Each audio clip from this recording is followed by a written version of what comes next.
स्वागत करता हूं मैं आप लोगों को फिर से आपका अपने YouTube channel struggle arts classes में। मेरे प्यारे छात्र एवं छात्राओं, आज हम लोग जो पाठ चैप्टर पढ़ने वाले हैं वह चैप्टर है उसने कहा था। पार्ट 1 का हम लोग अच्छे से एक्सप्लेन, प्रश्न उत्तर, ऑब्जेक्टिव सब्जेक्टिव जो भी हो सब कर चुके हैं। आज हम लोग पार्ट 2 का एक्सप्लेन पार्ट 2 का एक्सप्लेन करने वाले हैं। आप लोग वीडियो के एंड तक बने रहिएगा क्योंकि इस पार्ट में बहुत ही ज़्यादा मज़ा आने वाला है। बहुत ही इंटरेस्टिंग पार्ट है यह। जिस प्रकार हम लोग एक फिल्म देखते हैं और फिल्म में जिस प्रकार एक स्टोरी को बनाया जाता है और इस स्टोरी को शुरू से स्टार्टिंग से बचपन से स्टार्ट कर कर और बड़े तक ले जाया जाता है और एक हीरो का रोल रहता है, एक हीरोइन का रोल रहता है और जिस प्रकार से वह फिल्म होता है, ठीक उसी प्रकार यह जो पार्ट है आप लोगों को बनाया गया है।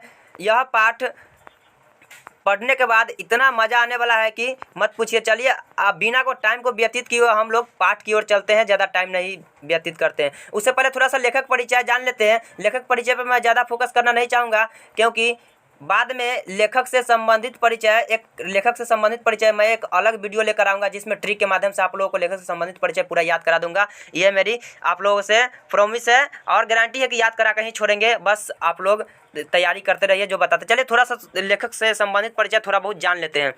देखिएगा जो पाठ हम लोग पढ़ने वाले हैं उस पाठ के लेखक कौन है तो चंद्रधर शर्मा गुलेरी। देखिएगा ये जो यहाँ पर जो फोटो दिया हुआ है आप लोगों को फोटो यहाँ पर दिखाई देता होगा, यही है जो यहाँ पर ये जो फोटो दिया हुआ है ये फोटो आप लोगों को दिखाई देता होगा, यही है चंद्रधर शर्मा गुलेरी।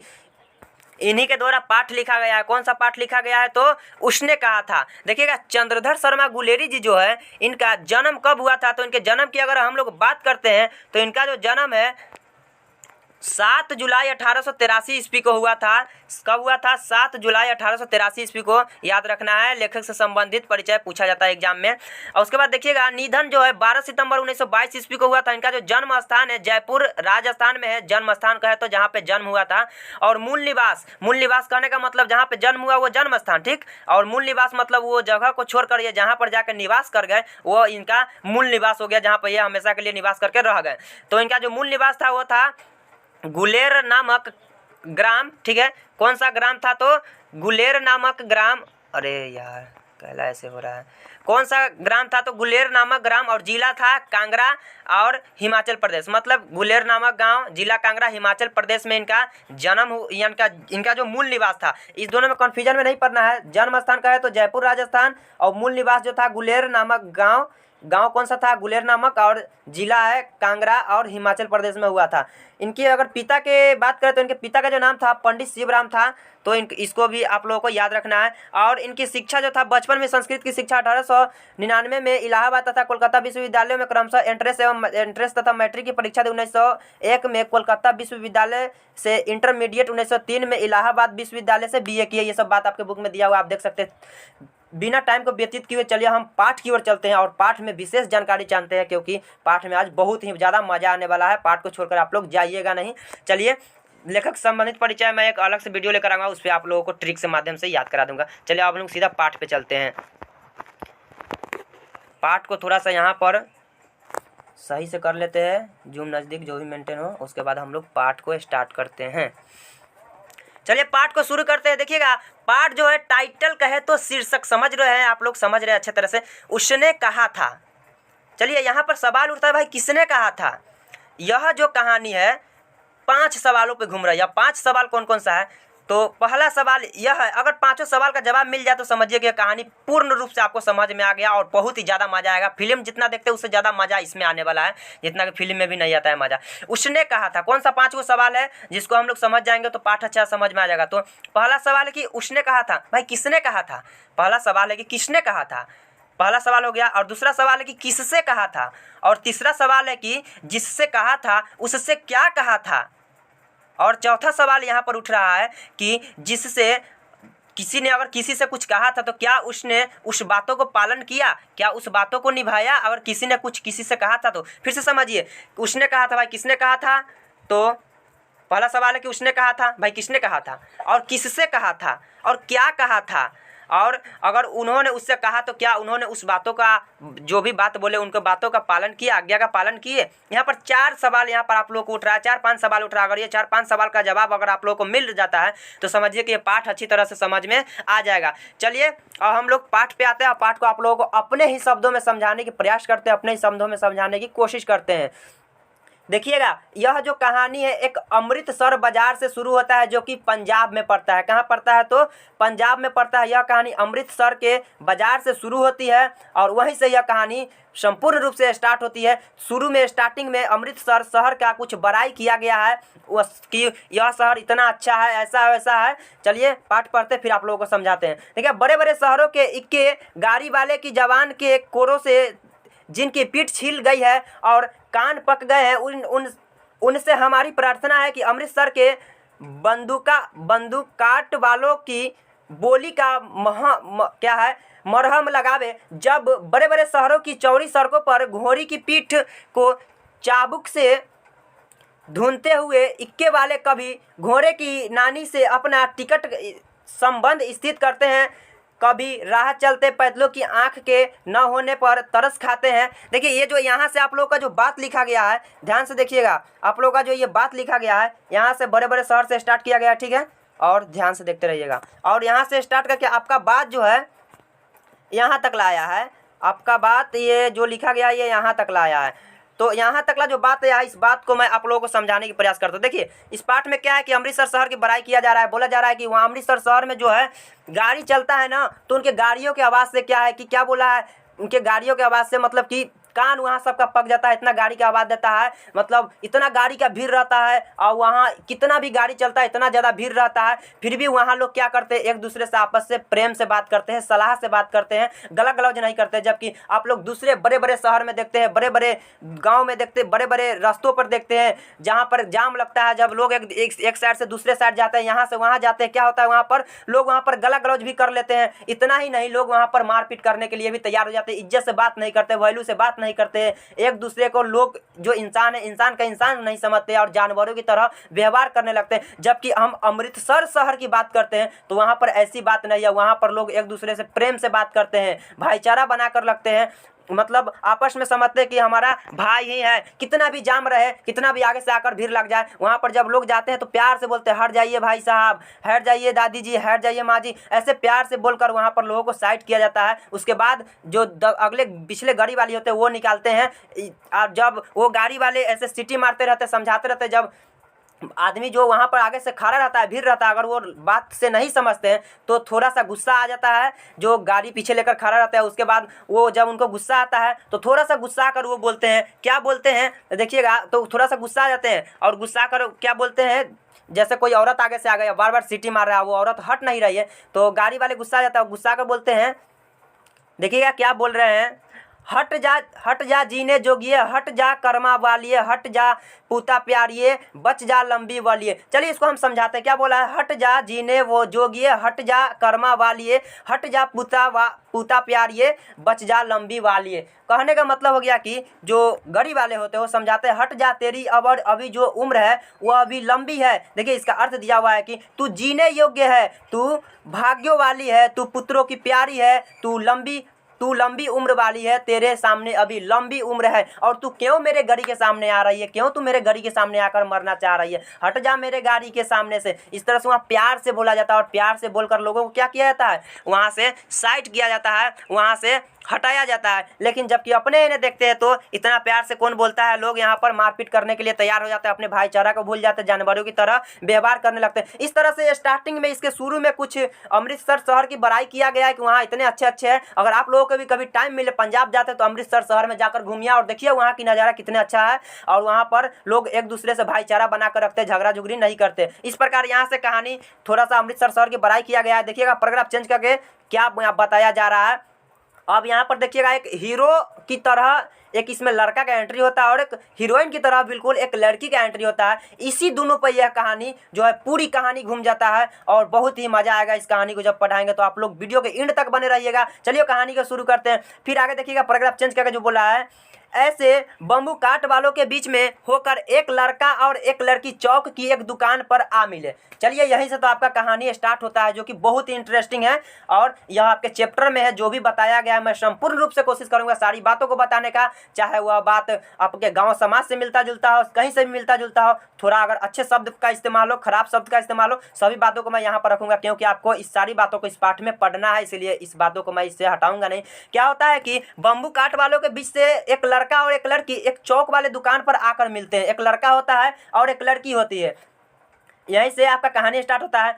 उस देखिएगा आगे, उसके बालों और इसके ढीले सुथने से जान पड़ता था कि दोनों सिख है। देखिए सिख एक धर्म होता है, ठीक है ना। इसके मतलब पहनावा से देखकर पता चल रहा था कि लड़का भी सिख है और लड़की भी सिख है। वह अपने मामा के यहाँ केस धोने के लिए दही लेने आया था और यह रसोई के लिए बढ़िया लेने आया था। कहने का मतलब हो गया, जो लड़का था वह अपने मामा को बाल धोने के लिए दही लेने गया था। पहले के समय में क्या होता था, दही से बाल धोया जाता था ताकि बाल फ्रेश रहे, चिकना रहे। और ये जो लड़की थी रसोई के कुछ सामान लेने गई थी, जिसको बढ़िया बोला जा रहा है, मतलब कुछ होगा रसोई का सामान, अब कुछ भी हो सकता है। तो रसोई का सामान लाने गई थी और वहां पर दोनों जाकर मिलता है। और देखिएगा फिर आगे क्या होता है, दुकानदार एक परदेसी से गुथ रहा था। कहने का मतलब एक परदेसी को सामान दे रहा था, गुथने का मतलब होता है एक परदेसी को सामान दे रहा था, जो शेर भर गीले पापड़ों की गड्डी को गिने बिना हटता न था। देखिए दुकानदार कैसा था, शेर भर मतलब कि जो सामान होता था ना उसको बिना गिने हुए रखता नहीं था, जो वहाँ पर पैसा वैसा देता था ना, वही बोला कि जो शेर भर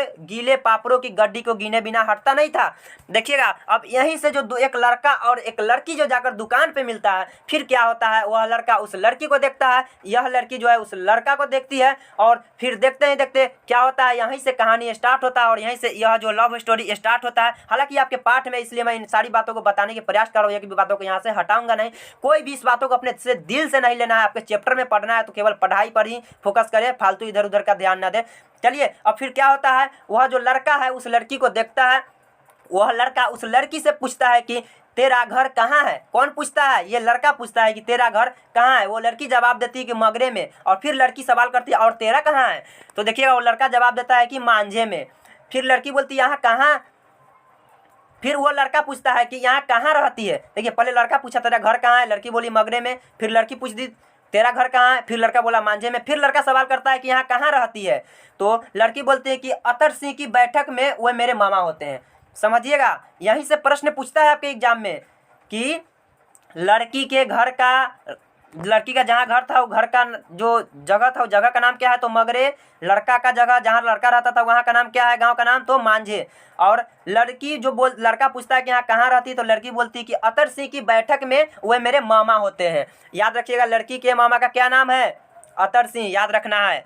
और उसके बाद मैं भी मामा के यहाँ हूँ। लड़की फिर पूछती है और तू कहाँ रहता है, तो लड़का बोलता है मैं भी मामा के यहाँ ही रहता हूँ। वह जो उनका घर जो है गुरु बाजार में। याद रखिएगा लड़का का घर कहाँ है, गुरु बाजार में। लड़की पूछती है तेरा घर, तो लड़का बोलता है गुरु बाजार में, और लड़की का जो घर है वह लड़की का घर मांझे में। मतलब नहीं, फिर से यहाँ समझिएगा, लड़का का घर मांझे में, लड़की का घर है मगरे में, और लड़का जो है यहाँ मामा के यहाँ रहता है, उनके मामा का घर गुरु बाजार में। इस बात में कन्फ्यूजन में नहीं पड़ना है। लड़का का घर मांझे में और लड़का का जो मामा का घर है वह गुरु बाजार में, और लड़की का घर मगरे में, जो कि स्पष्ट इस पे लिखा हुआ है। कन्फ्यूजन में नहीं पड़ना है। थोड़ा बहुत अगर इधर उधर हुआ तो उसके लिए सॉरी। चलिए फिर पाठ में आगे समझते हैं। यहाँ पर फिर इस तरह से दोनों में बातचीत होता है, संवाद होता है। फिर आगे देखिए क्या होता है, मैं भी मामा के यहाँ हूँ, उनका घर गुरु बाजार में, लड़का ऐसे बोलता है। इतने में दुकानदार निपटा और इनका सौदे देने लगा। कहने का मतलब जो दूसरे को जो सामान दे रहा था उनको दे दिया सामान, वो चला गया, जो परदेसी चला गया। अब दुकानदार खाली हो गया तो इनको सामान बुलाकर दे दिया।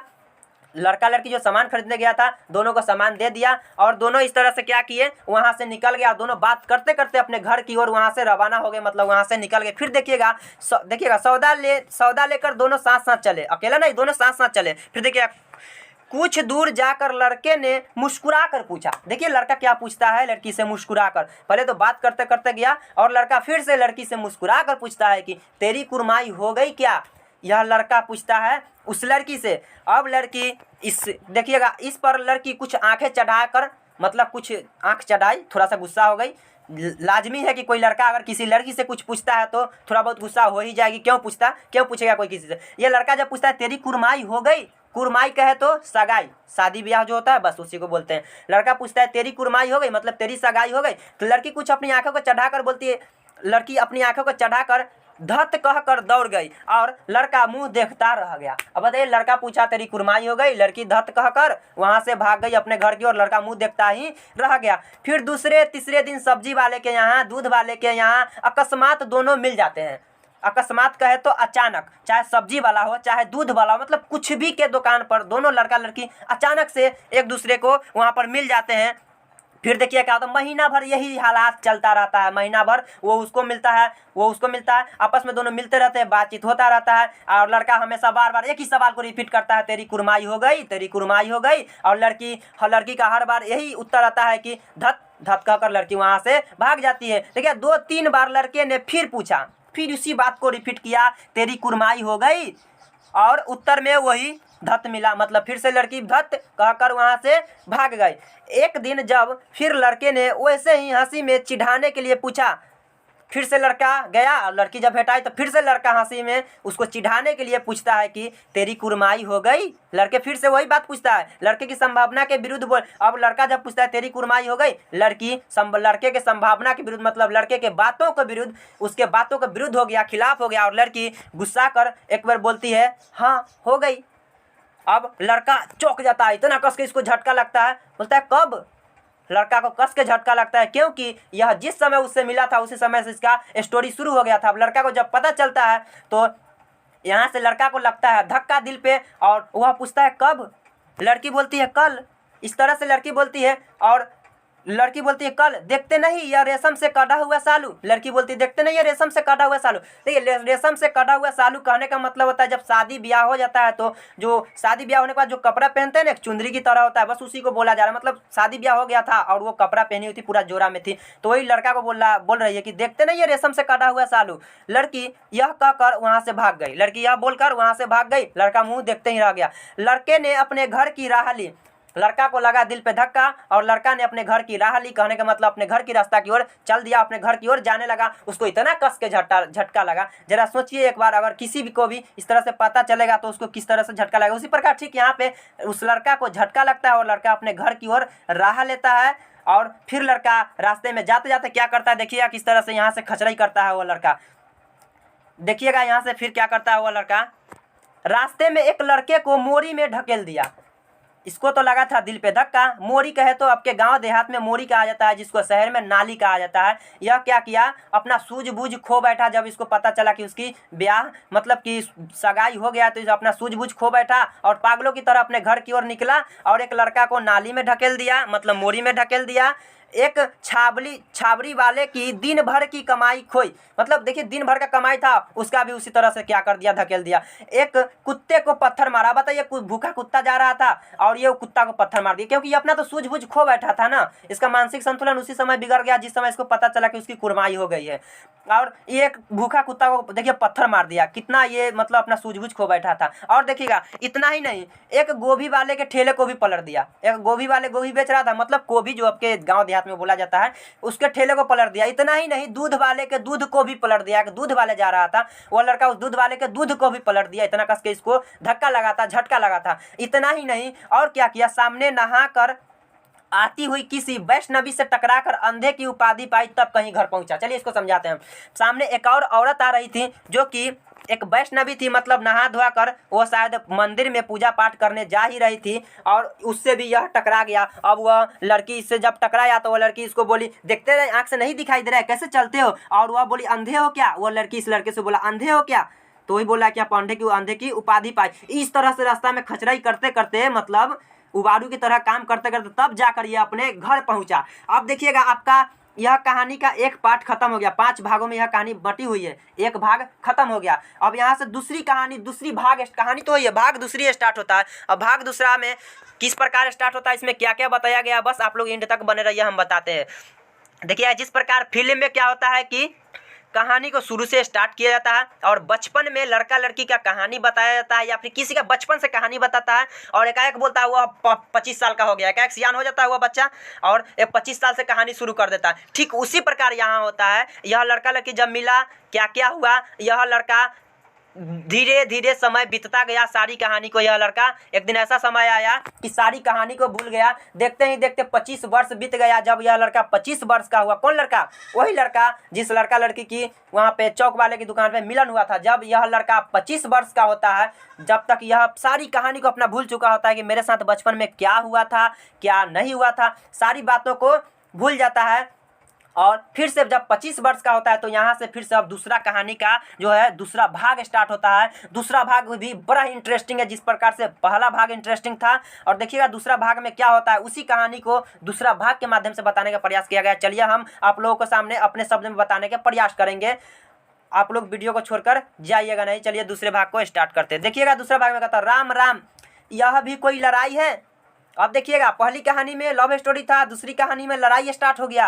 राम राम यह भी कोई लड़ाई है। चलिए थोड़ा सा मैं जानकारी के लिए एक बात बता देना चाहता हूँ। यहाँ से कुछ लोग लड़ाई करने के लिए गए हैं दूसरे जगह पे जहाँ पे लड़ाई हो रहा है। और लड़ाई होता है तो किस प्रकार से संघर्ष करना पड़ता है, लड़ाई करना पड़ता है, आप लोग समझ सकते हैं। जो कि लुधियाना में गए हुए हैं। लुधियाना आप समझ सकते हो, लुधियाना एक जगह है, वहाँ पर लड़ाई करने के लिए, जर्मन के खिलाफ लड़ाई करने के लिए ये लोग गए हुए हैं। और देखिएगा अब यहाँ वहीं से कहानी स्टार्ट होता है। थोड़ा सा हिंट्स बता दिए। अब वहाँ से एक जो सैनिक था वो बोलता है, राम राम यह भी कोई लड़ाई है क्या? दिन रात खंदकों में बैठे हड्डियाँ कर गई। मतलब खंदक कहे तो एक गड्ढा है, गड्ढा खाई है, खाई में वह लोग सैनिक लोग बैठे हुए हैं। किस प्रकार से आर्मी लोग जाते हैं बॉर्डर पर लड़ाई करने, और बॉर्डर पर जब लड़ाई करने जाते हैं तो वहाँ पर बैठे रहते हैं, किधर से कौन हमला कर दे इसका क्या पता। ठीक उसी प्रकार यहाँ से लोग लड़ाई करने गए हैं और बोल रहे हैं कि खंदकों में बैठे बैठे हड्डियाँ कर गई। मतलब कि एक खाई में बैठे हुए हैं और बैठा बैठा सारी हड्डी में ठंड घुस गई है। इतना ठंडा वहाँ पड़ रहा है कि इसकी हड्डियाँ जो है अकड़ गई है, ठंड बहुत ज़्यादा घुस गई है हड्डी में। आगे देखिए लुधियाने से 10 गुना ज़्यादा और मोह और बर्फ ऊपर से बोल रहा है वो सैनिक की लुधियाने से 10 गुना ज़्यादा जा रहा है और इतना ज़्यादा बर्फ पड़ रहा है ऊपर से, और यहाँ पे हम बैठे हुए हैं। ये भी कोई लड़ाई है? ऐसे लड़ाई होता है? देखिएगा और क्या बोलता है। देखिए पिंडलियों तक कीच में धंसे हुए हैं। मतलब बहुत अंदर तक होता है ना, ऊपर बहुत अंदर तक खाई में बैठा हुआ है, वो बोल रहा है। आगे देखिएगा, गनीम कहीं दिखता ही नहीं, घंटों 2 घंटों में कान के पर्दे फाड़ने वाले धमाके के साथ सारी खंदक हिल जाती है और 100-100 गज धरती उछल पड़ती है। इस गौबी गोले से बचे तो कोई लड़े। चलिए इस बात को मैं आप लोगों को समझाता हूँ। कहीं भी जब कोई लड़ने जाता है तो वहाँ पर क्या होता है, लगातार बम विस्फोट होते रहता है। लगातार जैसे बॉर्डर पे ही समझ ले आर्मी लड़ने जाता है तो लगातार बम विस्फोट होते रहता है, किधर से कौन हमला कर दे इसके कुछ पता नहीं चलता। वही बात यहाँ पे है कि लगातार वहाँ पे जो है ना बम विस्फोट होते रहता है, फटाक फटाक इस तरह से बड़ा बड़ा बम विस्फोट होता है। वही बोला है कि लगातार घंटों 2 घंटों में लगातार बम विस्फोट होते रहता है। ऐसे में लग रहा है कि कान फट गया, कान का जो चदरा था वो फट गया। वहाँ के जो सैनिक है इस तरह से बोल रहे हैं। और देखिएगा आगे फिर क्या होता है। जब वहाँ पे बम फेंका जाता है ना तो लगता है कि धरती 100 गज उछल पड़ा, बोलता है ना धरती 100 गज उछल गया। उसी तरह से जब वहाँ पे लड़ाई होता है बम फटता है तो लगता है जैसे धरती 100 गज उछल गया, धरती कांप उठा, इस तरह से वहाँ पर लगता है। ये आगे देखिएगा, इस गैबी गोले से बचे तो कोई लड़े। मतलब इस बंदूक से कोई बचे तब ना कोई आगे लड़ाई लड़े। वही बात वहाँ के सैनिक कुछ बोल रहे हैं। आगे देखिएगा, नगर कोट का जल जला सुना था, यहाँ दिन में 25 जल जले होते हैं। एक नगर कोट का एक जलजला के बारे में एग्जाम्पल देकर बता रहे हैं। वो लोग आपस में सैनिक जो है ना आपस में बात कर रहे हैं, बातचीत वहाँ पे हो रहा है, किस किस तरह से बात हो रहा है, जिसको हम आप लोगों को अपने अपने शब्द में बताने की प्रयास कर रहे हैं। अब बोला है कि दिन में 25 जल जले होते रहते हैं, 25 जल जला आता रहता है, 25 बार वहाँ पे फटका मतलब बंदूक उंदूक ठा ठा ठा ठा चलता रहता है, बम वहाँ पे विस्फोट होता रहता है। वही दिन भर में बोले 25 जल जले होते हैं। जो कहीं खंदक से बाहर सफा या कूनी निकल गई तो चटाक से गोली लगती है, न मालूम बेईमान मिट्टी में लेटे हुए हैं या घास की पत्तियों में छिपे हुए। चलिए इस बात को मैं समझाता हूँ आप लोगों को।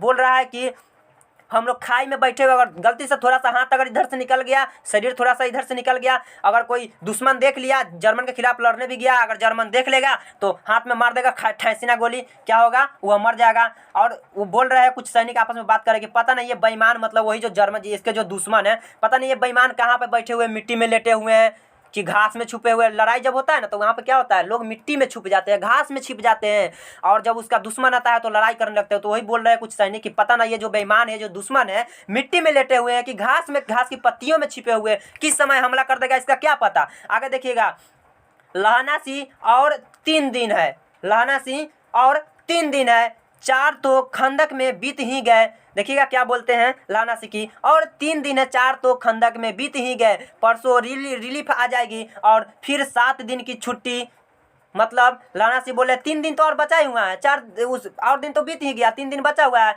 उसके बाद 4 क्या 4 तो खंडक में बीत गई है और 3 दिन की छुट्टी, उसके बाद 3 दिन और बचा हुआ, उसके बाद 7 दिन की छुट्टी पर हम लोग क्या करेंगे, अपने अपने घर चले जाएंगे। थोड़ा सा यहाँ पर कष्ट कर लीजिए, लड़ाई करने आए तो ऐसा तो होगा ही होगा। लाना सी ऐसे अपने सैनिकों को बोलते हैं, समझाते हैं। आगे देखिएगा, अपने हाथों झटका करेंगे और पेट भर खाकर सोए रहेंगे। और आपस में बातचीत कर रहे हैं इस तरह से। उसी फिरंगी मेम के बाग में मखमल की सी हरी घास है, फल और दूध की वर्षा कर देती है। लाख कहते हैं दाम नहीं लेती, कहती है तुम राजा हो, मेरे मुल्क को बचाने आए हो। आप लोगों को ये बात समझ में नहीं आया होगा, लेकिन हम समझाएंगे इन बातों को। चलिए समझाते हैं अपने शब्दों में। ये क्या है कि ये लोग आपस में बातचीत कर रहे हैं कि जब आप लोग 4 दिन बीत गया है और उसके बाद 3 दिन के बाद रिलीफ आएगी, परसों रिलीफ आएगी, हम लोग अपने घर जाएंगे, मौज मस्ती करेंगे, खूब घूमेंगे फिरेंगे। और उसी फिरंगी मैम, देखिएगा फिरंगी एक मैम है जो फ्रांस की रहने वाली, ठीक है, उसी फिरंगी मैम के यहाँ पे जाएंगे और जो फिरंगी मैम है हम लोग को दूध देगी, फल देगी और बहुत सारे चीज़ देकर हम लोगों को क्या करेगी, हम लोग को मान सम्मान करेगी, इज्जत करेगी। जिस प्रकार करती उसी प्रकार करेगी। और बोल रहे हैं कि करती भी है ना, जब वो मान सम्मान इज्जत करती तो हम लोग पैसा देते ना, लाख पैसा देते रह जाते, वो दाम लेवे ना करती है। और क्या बोलती है वो जो फिरंगी मैम है, बोलती है आप लोग तो राजा हैं, मेरे मुल्क को बचाने आए हैं, कैसे हम आप लोगों से पैसा ले ले। वो फिरंगी मैम समझती है ये लोग के दिया कि आप लोग तो राजा हैं और मेरे मुल्क को बचाने आए हैं, तो मेरा तो कर्तव्य बनता है कि आप लोगों का इतना स्वागत करें, इतना आप लोगों को खान पीन में दे और कमी कुछ ना करें। इसलिए मैं आपसे कुछ की जितना भी खिला रही हूँ उसका दाम नहीं लूँगी। और वह फिरंगी मैम दाम नहीं लेती है और फ्री में सब कुछ लहना सी इसका जो भी सैनिक रहता है सबको फ्री में देता है और फ्री में खिलाता है। आगे देखिएगा फिर क्या होता है। 4 दिन तक पलक नहीं झपी, 4 दिन तक पलक नहीं झपी, बिना फेरे घोड़ा बिगड़ता है और बिना लड़े सिपाही। देखिएगा आगे फिर क्या होता है। सैनिक उसी में क्या बोल रहा है कि 4 दिन तक पलक नहीं झपे, बिना फेरे घोड़ा बिगड़ता है और बिना लड़े सिपाही। लेकिन आपको समझ में नहीं आएगा, हम समझाएंगे, चलिए समझते हैं इसको। सही बात है, अगर आप घोड़ा को बांध दीजिएगा, घोड़ा को दौड़ावे नहीं कीजिएगा, क्या वो घोड़ा बिगड़ेगा नहीं? निश्चित है कि वह घोड़ा बिगड़ जाएगा। किस प्रकार हो ऐसे इस प्रकार से कहकर वो घोड़ा बोलेगा बिगड़ेगा, मतलब बिगड़ेगा, घोड़ा की तरह मेरा आवाज़ नहीं निकलेगा। आप लोगों को समझाने की प्रयास किए हैं।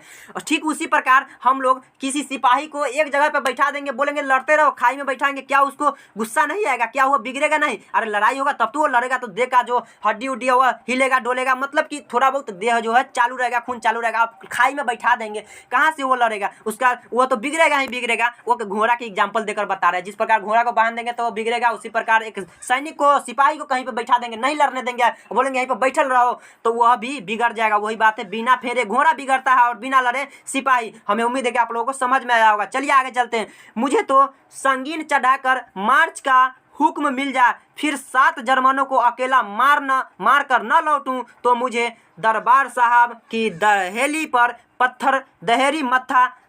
फिर से समझिएगा, अगर मैं 7 फिर से इसको पढ़ते एक बार फिर समझे। मुझे तो संगीन चढ़ाकर मार्च का हुक्म मिल जाए, फिर 7 जर्मनों को अकेला मारकर न लौटूं तो मुझे दरबार साहब की दहेली पर मत्था टेकना नसीब ना हो। होता है ना, हम लोग आपस में बोलते हैं ना ऐसे कि अरे हम उसको ना मार दिए तो तू हमारा नाम बदल दिया, ऐसे होता है। हम लोग आपस में बोलते हैं ना, हम ये काम नहीं कर लिए तो मेरा नाम बदल देना, ऐसे नहीं करेंगे तो मेरा नाम बदल देना, ऐसे हम लोग आपस में बोलते हैं ना गाँव देहात में।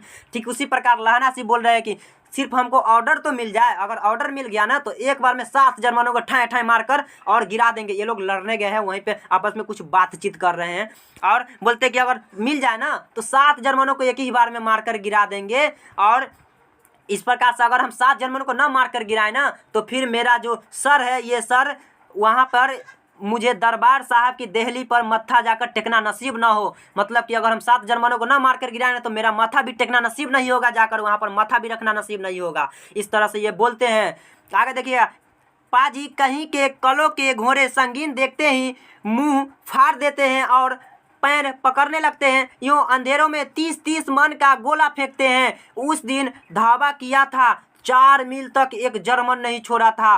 पिछले जनरल ने हट आने का कमान दिया, नहीं तो देखिए लहना सी बोल रहे हैं कि पिछले बार लड़ने गए थे हम, क्या किए, वहाँ पर जाकर सबको ठै ठै मारे, 30-30 मन तक 30-30 मन का गोला फेंकते हैं। मतलब उसको दिया, बोले जो जर्मन 30-30 मन का गोला फेंकते हैं। और पिछले बार जर्मन आया भी था, यहाँ पे लड़ा भी था। ये लोग आपस में इस तरह से बातचीत कर रहे हैं और वहाँ पर आया था तो 30-30 मन का वहाँ पर जो है ना एक गोला फेंकता है, जो ये होता है गोला, बम का गोला, जिससे नष्ट हो जाता है वहाँ का धरती उरती नष्ट होता है, इंसान भी मर जाता है, उसी को दिया बोल रहे हैं।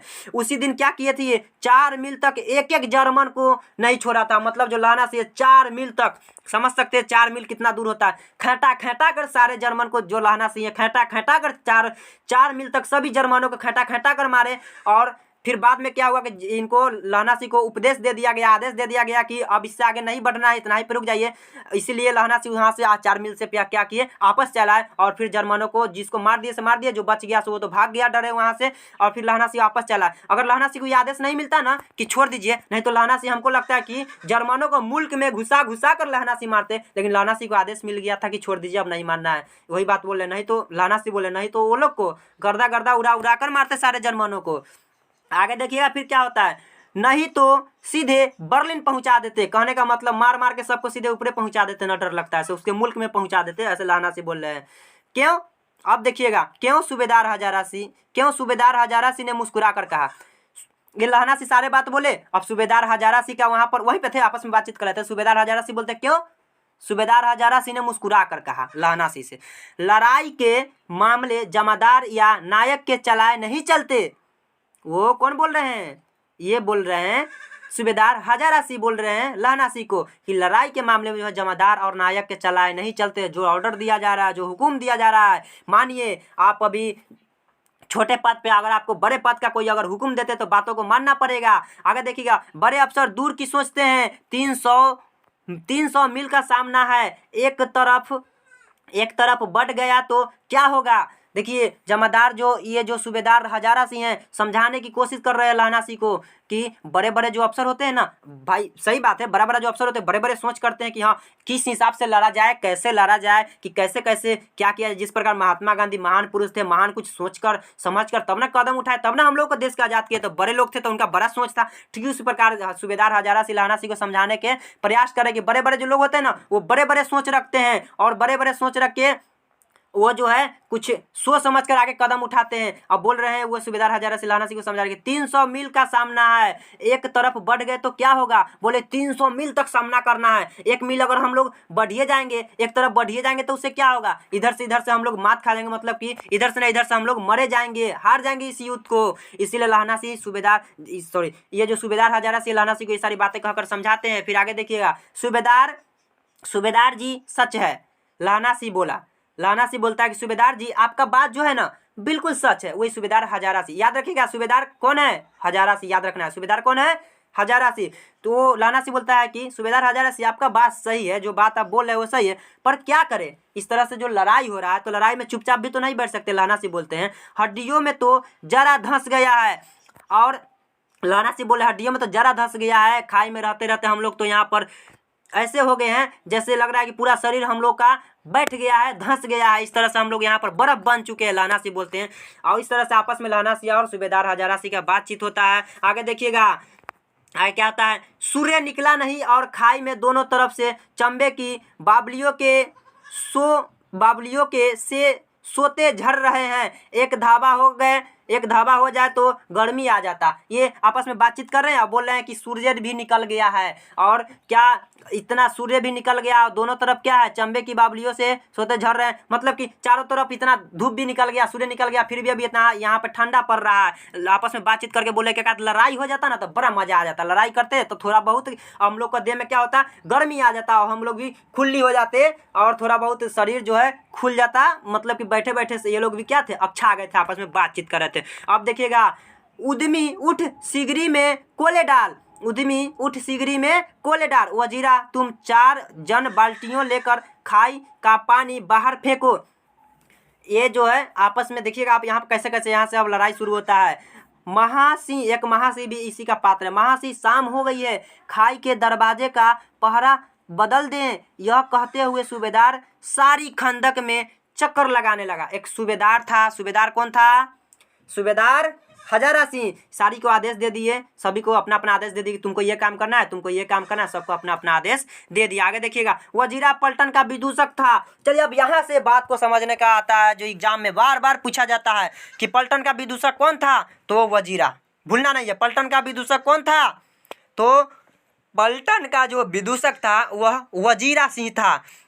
विदूषक कहने का मतलब जो सभी से मेन होता है, सभी से बड़ा पद पर होता है, जो ऊंच होता है।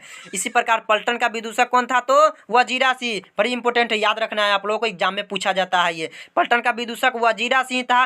और वजीरा सिंह जो है ना, यह भी बोल सकते हैं कि जो सभी को मतलब अपने कंट्रोल में रखे, हंसाकर खिलाकर, जैसे भी वो लोग को मना कर रखे वहाँ पर, तो वही पलटन का जो विदूषक था वजीरा सिंह था। और वो हमेशा आपस में बातचीत करता था ना, सब लोग को हंसी लगाकर रखता था ताकि सभी लोगों को मन वहाँ पर लगे। आगे देखिएगा, बाल्टीन में गंदला पानी लेकर खाई के बाहर फेंकता हुआ बोला, मैं पाधा बन गया हूँ, करो जर्मनी के बादशाह का तर्पण। इस पर सब खिलखिला पड़े और उदासी के बादल फट गए। चलिए अब इन बातों को समझते हैं। इनका तो हम पहले ही बताया कि पलटन का विदूषक वजीरा सिंह था। ये सब लोगों को हंसा कर रखता था। पलटन एक जोकर की तरह काम करता था।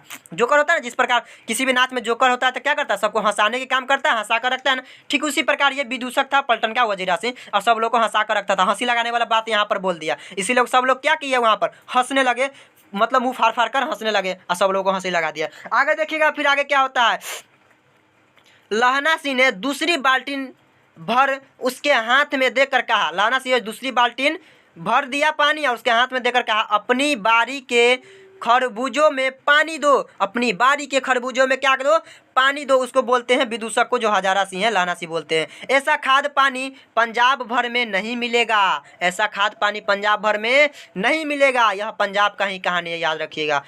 हाँ, देश क्या है, स्वर्ग है। मैं तो लड़ाई के बाद सरकार से 10 गुना ज़मीन यहाँ मांग लूँगा। 10 गुना का है तो 10 गुना ज़मीन मांग लूँगा, यहाँ पर समझिएगा। और फलों के बूटे लगाऊंगा। ये लोग आपस में फिर बातचीत करने लगे, बोले कि मैं जब लड़ाई खत्म हो जाए तो सरकार से 10 गुना ज़मीन मांग लूँगा और यहाँ पर फलों के बूटे लगाऊंगा और खेती उती करूँगा। आपस में लोग बातचीत कर रहे हैं। आगे देखिएगा, लारी होरा, देखिएगा क्या बोला है, लारी होरा को भी यहाँ बुला लोगे। कहने का मतलब है कि अपनी परिवार को बुला लेंगे, अपनी पत्नी को बुला लेंगे, अपनी पूरी परिवार को वहाँ पर बुलाकर हम यहीं पे ज़िंदगी गुजारने लगेंगे। जब लड़ाई खत्म हो जाएगा तो सरकार से यहाँ पर ज़मीन मांग के आप पूरे परिवार को यहीं पे बुला के यहीं पर रहने लगेंगे। वही बोला कि लारी होरा को भी यहाँ बुला लोगे, मतलब किताबी भाषा लेके आ गया, आप लोग थोड़ा कम समझ में आएगा, इसलिए हम अपने शब्द में बोलने की प्रयास कर रहे हैं। ये देखिएगा, या वही दूध पिलाने वाली फिरंगी मैम को, देखिएगा, या तो अपने परिवार को बुला लेंगे या वही दूध पिलाने वाली फिरंगी मैम। कौन मैम? वही मैम जो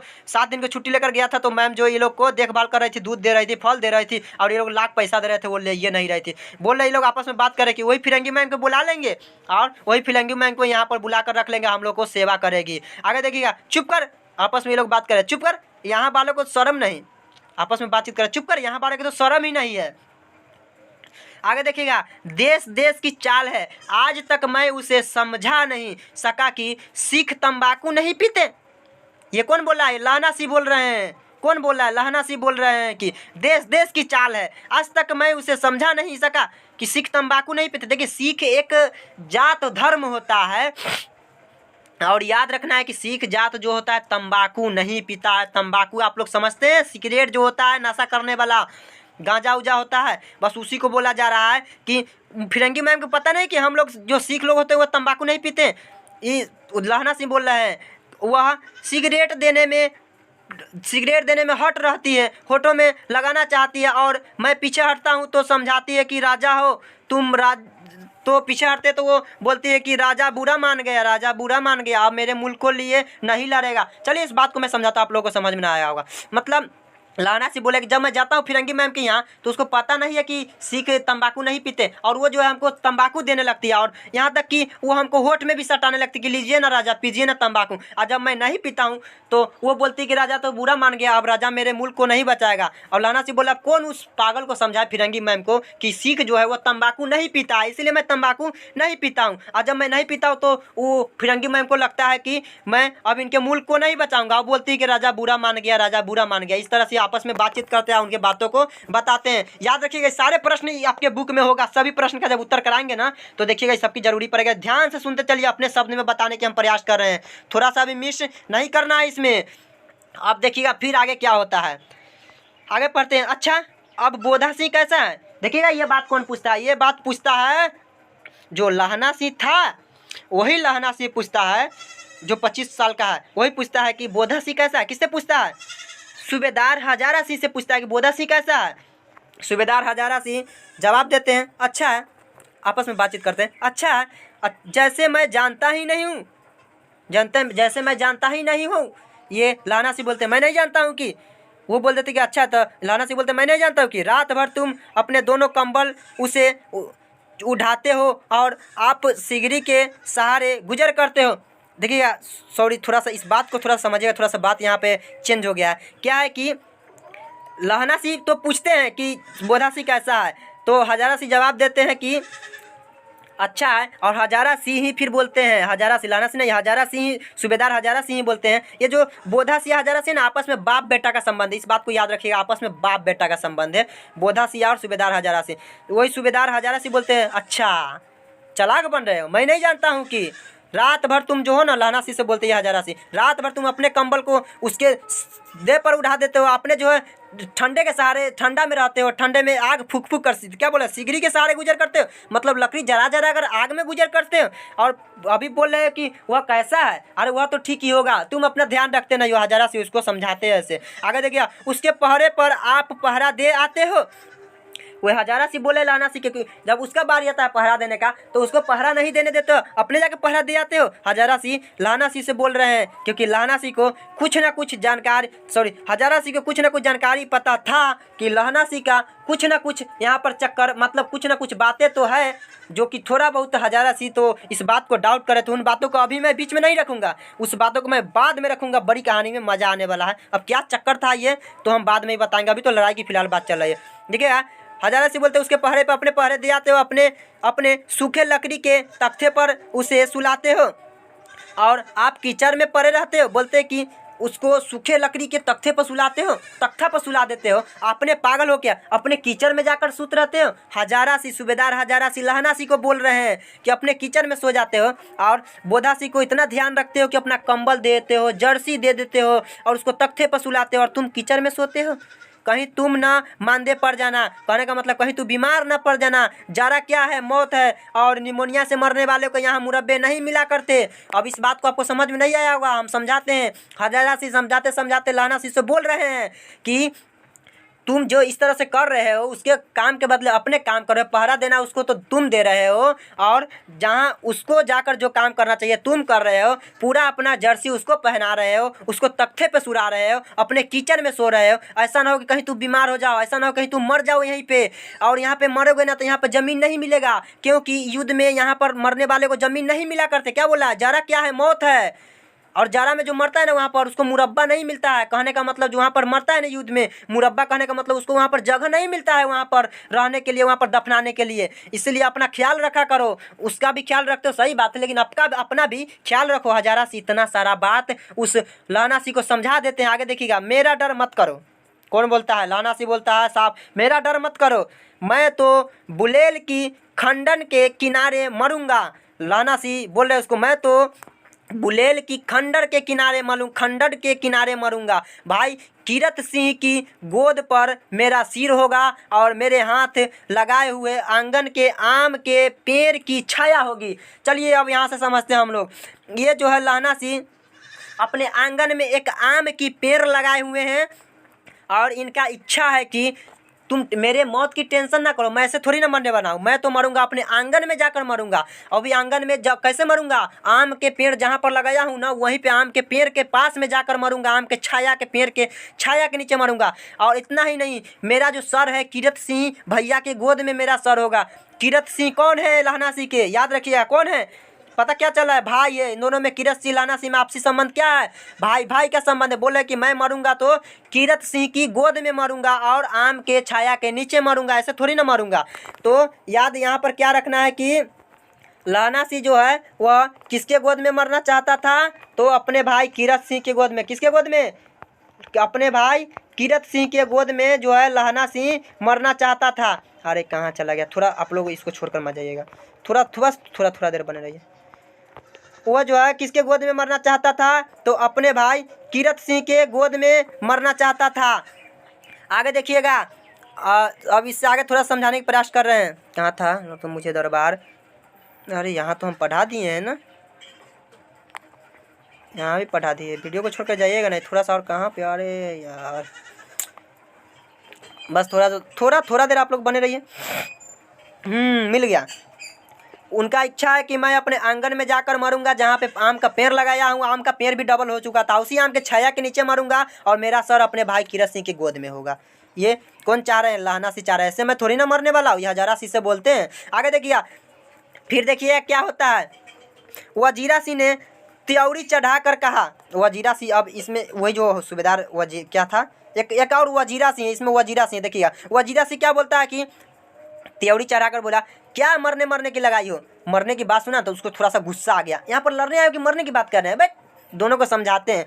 वजीरा सिंह एक और इसमें सैनिक समझाते हैं, क्या मरने की रट लगा रखे हो, मरना खाली बात करते रहते हो। और अपनी त्योरी चढ़ा कर मतलब थोड़ा सा गुस्सा होकर बोले कि मरने की रट खाली लगाए रखे हो।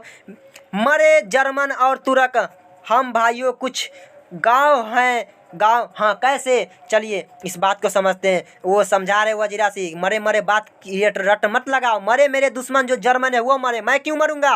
मरे मेरे तुर्क, मरे मेरे दुश्मन जर्मन, मैं तो भाई हूँ। हम लोग तो हमेशा सदा हर लड़ाई पे विजय पाया हूँ और विजय पाऊंगा। इस तरह से आपस में वो लोग बातचीत करते हैं। यहाँ पर हजारा सिंह, किसका बातचीत हो गया, एक वजीरा सिंह सूबेदार, एक हजारा सिंह और एक जमादार लहना सिंह और एक वजीरा सिंह का बात होगी। यहाँ पे आप लोग याद कर रखिएगा, सूबेदार कौन था, सूबेदार हजारा सिंह, हजारा सिंह कौन था, सूबेदार, हजारा सिंह कौन था, सूबेदार। और जमादार कौन था, तो लहना सिंह, लहना सिंह जमादार के पद पर था और जो सूबेदार जो था वो हजारा सिंह था। और एक ये जो है वजीरा सिंह, ये दूसरा है। 3 सैनिक के यहाँ तक अभी तक चर्चा हो चुका है। चलिए अब आगे हम लोग यहाँ से सीधे पढ़ने की कोशिश करते हैं।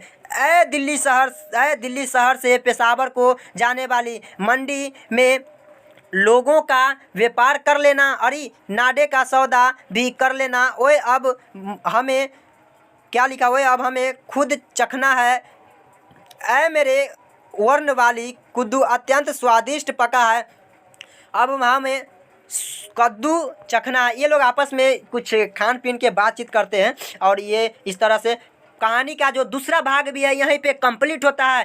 कहानी हम पहले ही बताया, कहानी 5 भागों में बटी हुई है। कहानी के पहला भाग में प्रेम का वर्णन था, प्रेम के बारे में बताया गया है, एक लड़का और एक लड़की के बारे में। जो एक लहना सी, क्या लड़की का नाम जिक्र नहीं किया गया, लड़का का नाम जिक्र किया गया जो लहना सी था। आप लोग याद रखिए, आगे बताएंगे। फिलहाल आप याद रखिए कि पहला भाग में प्रेम के बारे में बताया गया, दूसरा भाग में थोड़ा बहुत युद्ध का जिक्र था। अब हम लोग भाग 3 को पढ़ते हैं। जिस प्रकार दोनों भाग में मजा आया, भाग 3 में भी बहुत मजा आने वाला है। बने रहिए आप लोग वीडियो के साथ। देखिएगा तीसरा भाग में क्या होता है।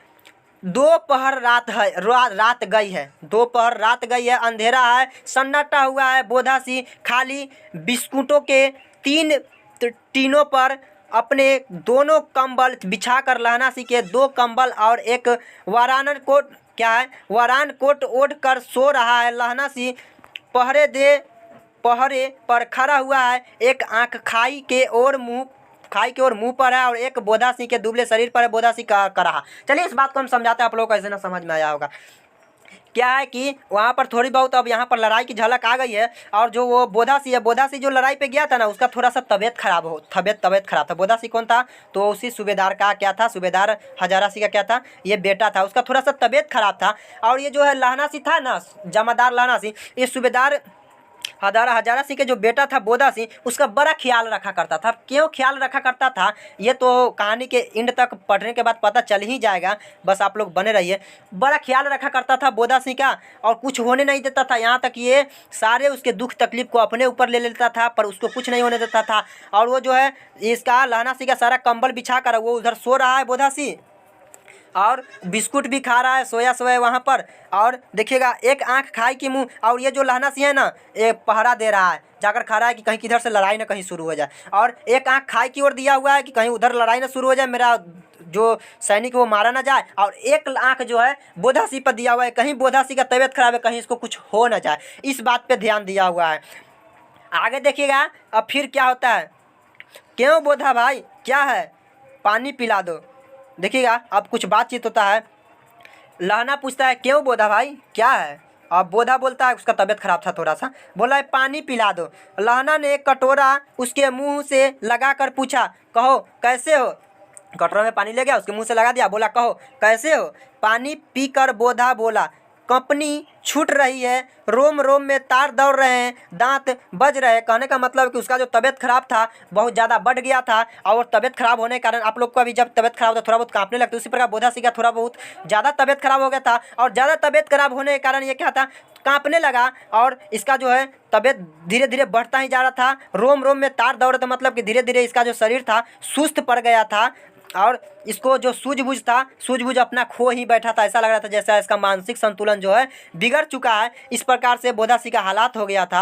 आगे देखिएगा, अच्छा मेरी जर्सी पहन लो। कौन बोलता है, ये जो बात है ये लहना सिंह बोलता है, अच्छा ये बात है, चलो मेरी जर्सी पहन लो। और तुम, कौन बोलता है, फिर बोधा सिंह बोलता है और तुम, मैं तो जर्सी पहन लूँगा लेकिन तुम क्या पहनोगे, इतना ठंडा पड़ा। तो बोधा वहाँ पर जो लहना सिंह है बोलते मेरे पास सिगरी और मुझे गर्मी, मेरे पास सिगरी है और मुझे गर्मी भी नहीं लगती है। क्या बोला, और मुझे गर्मी लगती है, सॉरी वहाँ पर ठंडा ना पड़ा था, बोला मेरे पास सिगरी है और मुझे गर्मी बहुत ज़्यादा लग रही है, ये लो तुम पहन लो सिगरी को, सॉरी ये लो जर्सी का तुम पहन लो, मेरे पास सिगरी है जलाकर ताप लेंगे, मतलब आग जलाकर ताप लेंगे ताकि ज़्यादा वहाँ पर गर्मी बढ़ेगा, ठंडा ना लगेगा।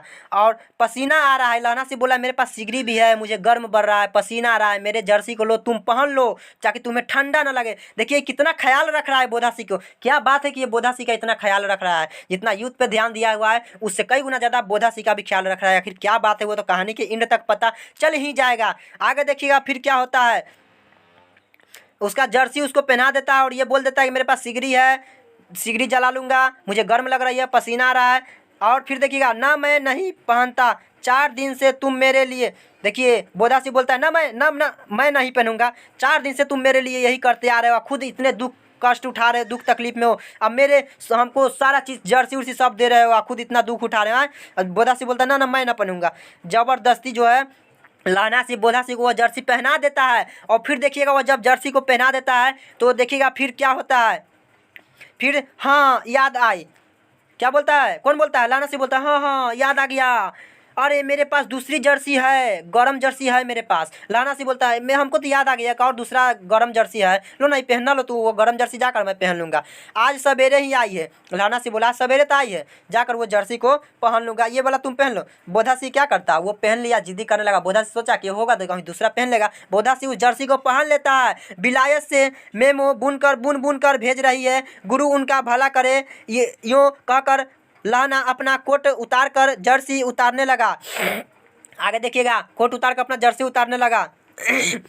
फिर बोलता है बोधा सिंह सच कहते हो ना, है ना तुम्हारे पास। फिर बोलता है ये लहना सिंह हाँ सच बोले, मेरे पास एक और जर्सी है पहन लूँगा। देखिएगा हाँ और नहीं तो और नहीं, झूठ ऐसा बात नहीं है, झूठ थोड़ी ना बोल रहा हूँ, सच में है। यूँ कहकर नहीं करते बोधा को उसने ज़बरदस्ती जर्सी पहना दी और आप खाकी कोट जीन का कुर्ता भर पहन कर पहरे पर खड़ा आ उखड़ा। ये झूठ बोला है, कुछ इसके पास जर्सी उर्सी नहीं था। कितना झूठ बोला, मतलब ये उसका बोधा सिंह का ख्याल रखने के लिए, उसको कुछ हो ना जाए इसलिए उस सारा उसको दे दिया, और झूठ बोल दिया कि मेरे पास एक और जर्सी आया था वो पहन लूँगा। ये झूठ बोला, इसके पास कुछ जर्सी उर्सी नहीं था, उसको दे दिया जर्सी। आपने एक कुर्ता में रात भर इतना ठंडा में रह गया और रात भर पहरा देता रह गया। बोधा सिंह को उधर शांति से सुला दिया ताकि तुम्हें कुछ हो न जाए। बोधा सिंह का इतना ज़्यादा ख्याल रखता था, क्यों रखता था, बार बार यही सवाल आ रहा है, तो वो तो एंड में जानेंगे ही जानेंगे। चलिए पहले इसमें और देखते हैं और क्या होता है। आगे देखिए, यहाँ तकला तो हो गया मेम की जर्सी कथा, केवल कहाँ था, पहन कर पहरे खड़ा देता रहा। हाँ देखिएगा आगे फिर क्या होता है, अगला पैसेज में देखिएगा। आधा घंटा बीता, इतने में खाई के मुंह से आवाज़ आई, सूबेदार हजारा सिंह।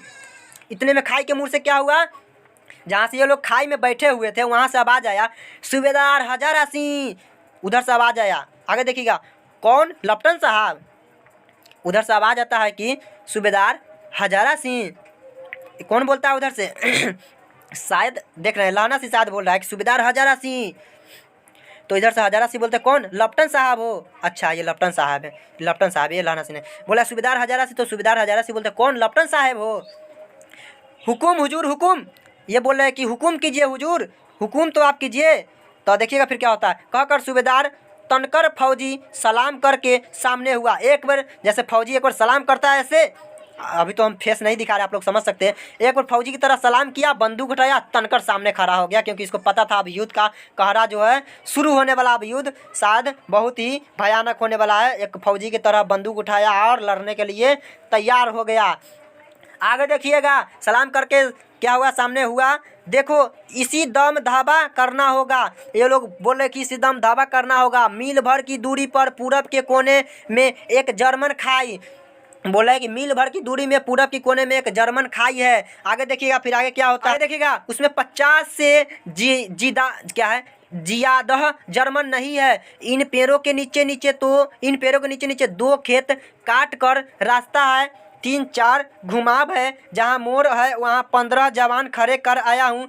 तुम यहाँ 10 आदमी छोड़कर सबको साथ ले जाओ, उनसे जा मिलो। साथ लेकर, ये जो है ना एक विदूषक था, पलटन का विदूषक, उसी पलटन के विदूषक के बारे में बात हो रहा है। ये बोल रहा है कि जाओ यहाँ सबको अपने अपने अड्डा पर लगा रहा है कि यहाँ जाओ फला जगह पर जाकर लग जाओ, क्योंकि अब लड़ाई शुरू होने वाला। सबको बोल कर इस तरह से लपटन साहब जो है सबको अपने अपने जगह पर लगा देते हैं। आगे देखिएगा, खंदक छीनकर वहीं जब तक दूसरा हुक्म न मिले डटे रहो, हम यहाँ रहेगा, मतलब हम यहाँ रहेंगे। आगे देखिएगा, जो हुक्म, ये जो है पलटन साहब, पलटन का विदूषक कौन था, वही कौन था जो था पीछे बताए हुए नाम, देखिएगा पीछे। पलटन का जो विदूषक था, ये पलटन सबको हुक्म दे दिया और सबको अपने अपने काम पे क्या किया, लगा दिया, सबको अपने अपने काम पर। क्या था, एक मिनट आप लोग बने रहिएगा। सॉरी, पलटन नहीं लपटन है, वो पलटन तो पलटन का विदूषक था, ये लपटन एक और है, इसलिए हम पीछे देख लिए। हाँ, ये लपटन साहब सबको क्या किया, अपने अपने जगह पर काम पे लगा दिया। आप यहाँ लग जाइए, आप यहाँ पर लग जाइए, और सबको लगा दिया। और सबको ये भी आज्ञा दे दिए, जो सबसे मेन था भाई, सबको आज्ञा दे दिए कि तुम्हें यहाँ से तब तक नहीं हिलना है जब तक कि मेरा हुक्म ना हो, और तुम यहीं पे अपने आप पे अडिग रहो, यहीं पे अड़े रहो जब तक मेरा हुक्म ना हो, वहाँ से हिलना नहीं है। और जब लड़ाई शुरू हो, जब हुक्म देंगे उसके बाद ही वहाँ से हिलना। सभी जो सैनिक थे लाग गए अपने अपने जगह, बोल रहे हैं कि जो हुक्म दीजिए, जो हुक्म मेरे, मतलब होता है जो हुक्म मेरे आका, उसी प्रकार बोल रहे हैं। सबसे मेन थे तो बोले जो हुक्म, और सब अपने अपने जगह पर क्या करते हैं, लाग जाते हैं। फिर देखिएगा, चुपचाप सब तैयार हो गए, बोधा सी भी चुपचाप सब क्या हो गए, तैयार हो गए। बोधा भी कंबल उतार कर चलने लगा, यहाँ से समझिएगा, बोधा सिंह भी कंबल उतार कर चलने लगा। तब लहना सिंह ने उसे रोका, बट कहाँ जा रहा है, तबीयत खराब है, लड़ने जाएगा। लहना सिंह उसे रोक दिया, नहीं जाने दिया। देखिएगा, लहना सिंह आगे हुआ तो बोधा के बाप सूबेदार ने उंगली से बोधा की ओर इशारा किया। लहना सिंह समझकर चुप हो गया। पीछे 10 आदमी कौन रहे, इस पर बड़ी हुज्जत हुई। अरे जब पूरा आदमी जा रहा है तो पीछे 10 आदमी कौन रहेगा, इस पर बहुत ज़्यादा थोड़ा सा विवाद हो गया, हुज्जत हुआ। लहना सिंह उस बोधा सिंह को जाने से इनकार करने लगे, क्योंकि जाओगे तो वहाँ हो सकता है कुछ घटना हो जाएगा। अब इसको जाने नहीं दे रहा है, तो इतना लहना सिंह इसको ख्याल रख रहा है, जाने नहीं दे रहे थे। देखिएगा, इस बात पर थोड़ा सा हुज्जत हुआ। कौन आदमी अब 10 को पीछे रहेगा, सब जा रहा है। तो आगे देखिए, कोई रहना ना चाहता था, 10 को कोई पीछे रहना ही नहीं चाहता था। आगे देखिए, समझा बुझाकर सूबेदार ने मार्च किया, समझा बुझाकर सबको समझाया, वहाँ पर मार्च किया मतलब समझाया। लपटन साहब लहना की सिगरी के पास मुंह फेर कर खड़े हो गए। लपटन साहब जो थे लहना के सिगरी के पास मुंह फेर कर खड़े हो गए। अरे यार, याद रखिएगा कि मुंह फेर कर खड़े हो गए, इससे आगे पढ़ना है। क्या है ये इतना मतलब खचराई कर रहा है रे। थोड़ा सा आप लोग वीडियो में एंड तक बने रहिएगा, वीडियो को छोड़कर जाइएगा नहीं। कहाँ तक थे, ये तो पढ़ दिए हैं ना। हाँ, कहाँ पे खड़ा हो गए, शायद इसी लाइन में थे। आगे देखिएगा, आगे फिर क्या होता है, इशारा किया लहना से, तो पढ़ा दिए। उसके बाद क्या होता है, हाँ, लपटन साहब लहना की सिगरी के पास मुंह फेर कर खड़े हो गए। वही जो लपटन साहब जो सबको हुक्म दिए थे यहाँ जाओ वहाँ जाओ, वो लहना के सिगरी के पास खड़े हो गए, जहाँ पर सिगरी जो जरा कर रहते थे वहाँ पर खड़ा हो गए, और जेब से सिगरेट निकाल कर सुलगाने लगे। 10 मिनट बाद उन्होंने लहना की ओर हाथ बढ़ाकर कहा, लो तुम भी पियो। अब देखिएगा यहाँ पर सिख लोग जो होते हैं वो क्या तंबाकू पीते हैं, सिगरेट पीते हैं। हम पहले ही बताए कौन लोग सिगरेट नहीं पीते, तो सिख लोग। अब ये जो लपटन क्या थे, क्या है लपटन है ना, हाँ, जो लपटन से ये ज़बरदस्ती क्या कर रहे हैं, लहना सी को दे रहे हैं कि लीजिए ना, पीजिए ना पीजिएगा, अब लीजिए पीजिए, और लहना सी को दे रहा। आगे देखिएगा आँख मारते मारते लहना सी सब समझ गया। अब लहना सी को थोड़ा सा डाउट होने लगा कि मेरा तो जो लपटन था वो तो कभी सिगरेट पीता नहीं था, लहना सी मेरे साथ सालों, लहना सी जो सोच रहा था कि मेरे साथ लपटन सालों साल रहा, वो तो मेरे बारे में अच्छा से जानता है, वो नहीं जानता है कि सिगरेट नहीं पीते। ये जो पलटन है, लपटन को हो क्या गया है, मुझे सिगरेट पीने के लिए दे रहा है। पता नहीं, शायद इसका मानसिक संतुलन बिगड़ गया है कि क्या हो गया है। अभी थोड़ा सा सोचने लगे और लहना सी सोचने लगे ये सारी बात को। देखिएगा मुंह का भाव छिपा कर बोला, लाओ साहब लाओ। कौन बोला? ये लहना सी बोलते, लाओ साहब लाओ। हाथ आगे करते ही उसने सिगरी के उजाले में साहब का मुंह देखा। सिगरी ऐसे अनहार था, वहाँ पर बहुत ज़्यादा अंधेरा था। अब उससे मांगे सिगरी, आ कहें लाइए साहब देखते हैं हम भी पी के। और जब सिगरी पास में लेकर आया तो वो जो लपटन था उसका मुंह दिखाई दिया। बाल देखे, उस लपटन का बाल देखे, तब उसका माथा ठनका। तब लहना सी का माथा ठनका कि अरे यार ये तो वो लपटन नहीं है, ये तो जर्मन लपटन है। अच्छा अब यहाँ पर देखिए क्या होता है। लपटन साहब के पंटियों वाले बाल एक दिन में कहाँ उड़ गए, और उनकी गैर कैदियों के से कटे हुए बाल कहाँ से आ गए। उनका तो कैदी में बाल कट गया था, और उनका तो मतलब बहुत सारा पहचान बताने लगे। इतने दिन में बदल कैसे गए हैं, ये वो पहचान। अब यहाँ पर लहना सी समझ गए कि अच्छा मेरा जो असली लपटन है वो या तो कहीं पे कैद हो गए हैं या वो मारे गए हैं, इसीलिए ये जर्मन लपटन है और नकली लपटन बनकर यहाँ पर आया हुआ है। अब यहाँ पर लहना सी इन सारी बातों को समझ जाते हैं, उन्हें समझ में आ जाता है कि ये पक्का ये नकली लपटन है। आगे देखिएगा फिर अब यहाँ से कहानी बड़ी मजा आने वाला है, क्या होता है आगे देखिएगा। यहाँ तक तो हो गया। हाँ, शायद साहब शराब पिए हुए हैं। अभी भी थोड़ा बहुत इनको डाउट हो रहा है कि हो सकता है कहीं लपटाने होंगे, कहीं शराब पिए हुए होंगे, इसलिए ऐसा हो रहा है। अभी भी थोड़ा बहुत डाउट है लहना सी को। और उन्हें बाल कटाने का मौका मिल गया हो सकता है कि उन्हें बाल कटाने का मतलब उनका बाल बड़ा बड़ा था और बाल इस समय तो छोटा छोटा करके आए थे। अब सोच रहे कि शायद उनका या तो क्या होता है शराब पी लिए होंगे या बाल कटाने का मौका मिल गया तो बाल जाके कटा लिए होंगे, ऐसा भी हो सकता है। अभी भी इनको थोड़ा बहुत लग रहा है कि हमरे लपटन है जानू, लेकिन पूरा 90% डाउट था कि ये नकली लपटन, 10% डाउट था कि हमरे लपटन है। फिर देखा लहना सी ने जांचना चाहा। अब लहना सी कैसे फैसला ले लेते बिना सोचे समझे। अब लहना सी ने जांचना चाहा। देखिएगा आप जांचने के लिए क्या क्या करते हैं, क्या किस तरह से दिमाग लगाते हैं। देखिए लपटन साहब 5 वर्ष से उसकी रेजिमेंट में थे। लपटन साहब 5 वर्ष से उसके रेजिमेंट में थे। आगे देखिए, क्यों साहब हम लोग हिंदुस्तान कब जाएंगे? बोल रहे हैं क्यों। अब आपस में इन दोनों में बातचीत हो रहा है, वो जांच रहे हैं कि हमरे लपटन है कि दूसरा लपटन है। बोले क्यों साहब हम लोग हिंदुस्तान कब जाएंगे? लड़ाई खत्म होने पर। अब वो जवाब दे रहे कि लड़ाई खत्म होने पर। क्यों, क्या यह देश पसंद नहीं?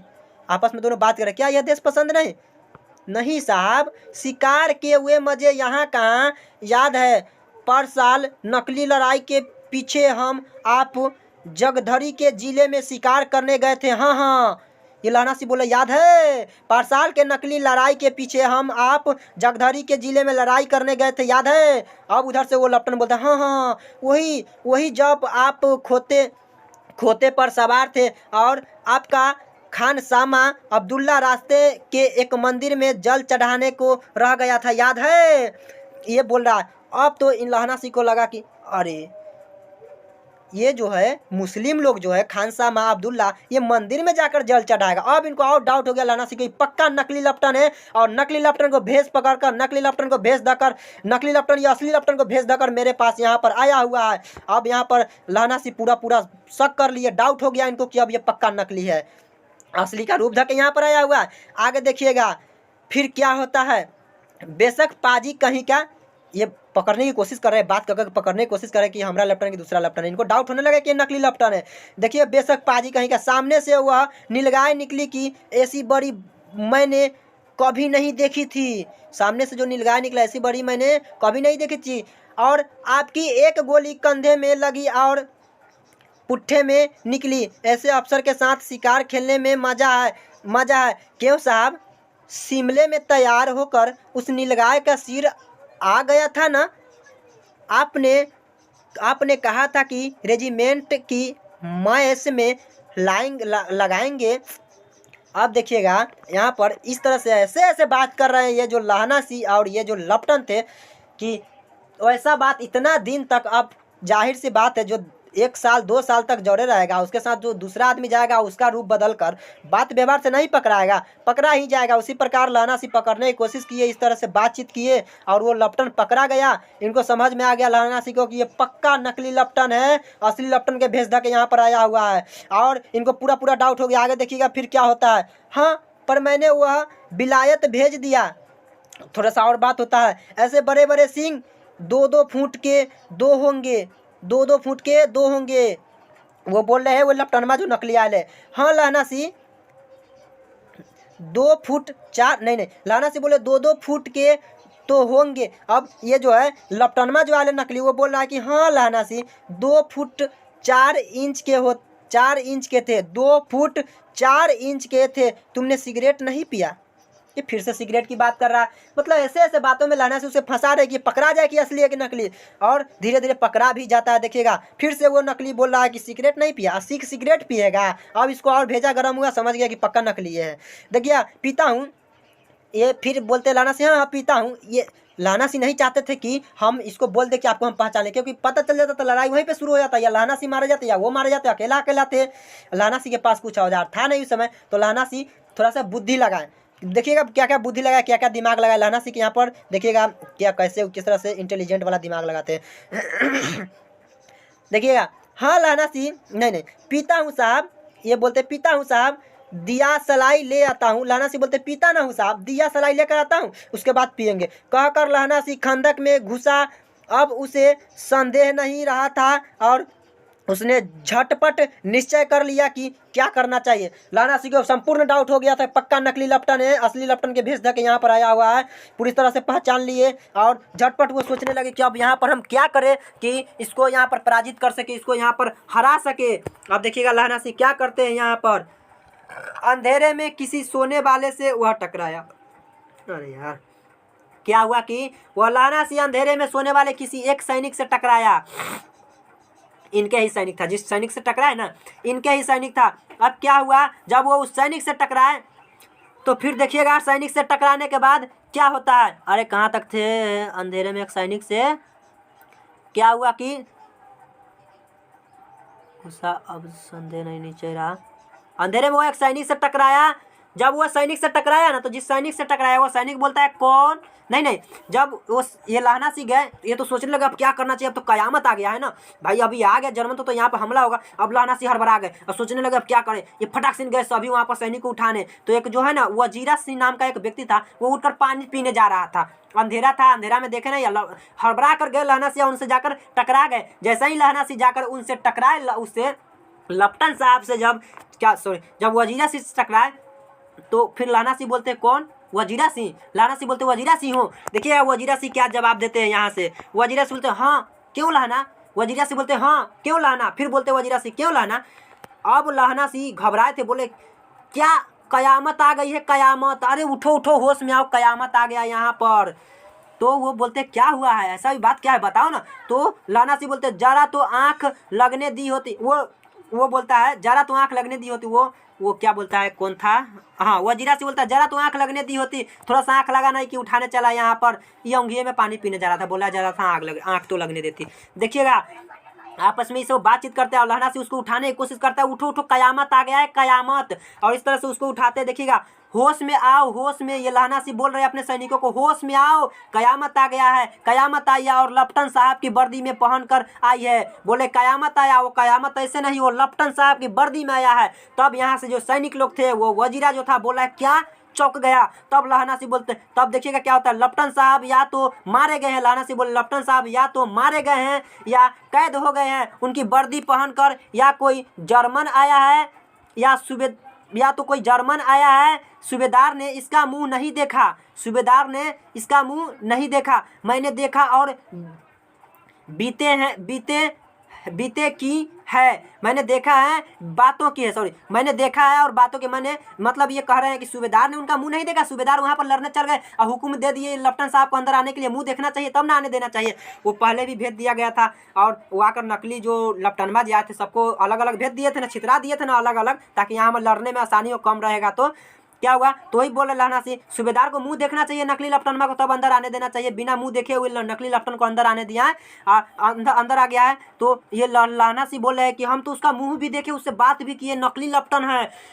क्या बोला है, सोहरा साफ उर्दू बोलता है पर किताबी उर्दू, और मुझे पीने को सिगरेट दिया है। लहना सिंह बोले सोहरा, सोहरा देखिए, सोहरा जो है, सोहरा का मतलब होता है ससुरा, सोहरा का मतलब क्या होता है, ससुरा। यह एक उर्दू वर्ड का, यहाँ पर देखिए सोहरा साफ उर्दू बोलता है, एक उर्दू शब्द का इस्तेमाल यहाँ पर कर दिया है। सोहरा का मतलब होता है ससुरा। जैसे खान सर जब पढ़ाते हैं तो आप लोग फोकस करते हैं, आप लोग देखते होइएगा कि खान सर बार बार एक ही शब्द का इस्तेमाल करते हैं। सभी लोग क्या बोलते हैं, ससुरा, कहीं के ससुरा ऐसे किया, ससुरा, मतलब खान सर हमेशा ससुरा शब्द का इस्तेमाल करते हैं वहाँ पर, मतलब ससुर, ये जो है ना उर्दू शब्द है जो कि मुस्लिम लोग ज़्यादातर इसका उपयोग करते हैं। आगे देखिएगा फिर क्या होता है, क्या बोले लहना सिंह, ससुरा साफ उर्दू बोलता है, हमको क्या पता हो, किताबी उर्दू, वो भी ऐसे उर्दू नहीं, किताबी उर्दू बोल रहा है, और मुझे सिगरेट पीने को दे रहा था। उस ससुरा को पता ना था कि यहाँ पर जो है सिगरेट नहीं पीते, इसी से तो हमको उसको पहचानिए लिए कि वो नकली लेफ्टिनेंट है। और बहुत सारा बातचीत किया लहना सिंह अपने सैनिक को इस तरह से बताते हैं। तो उनके जो सैनिक थे, वजीरा सिंह थे और भी सैनिक थे, बोले तो अब क्या करे।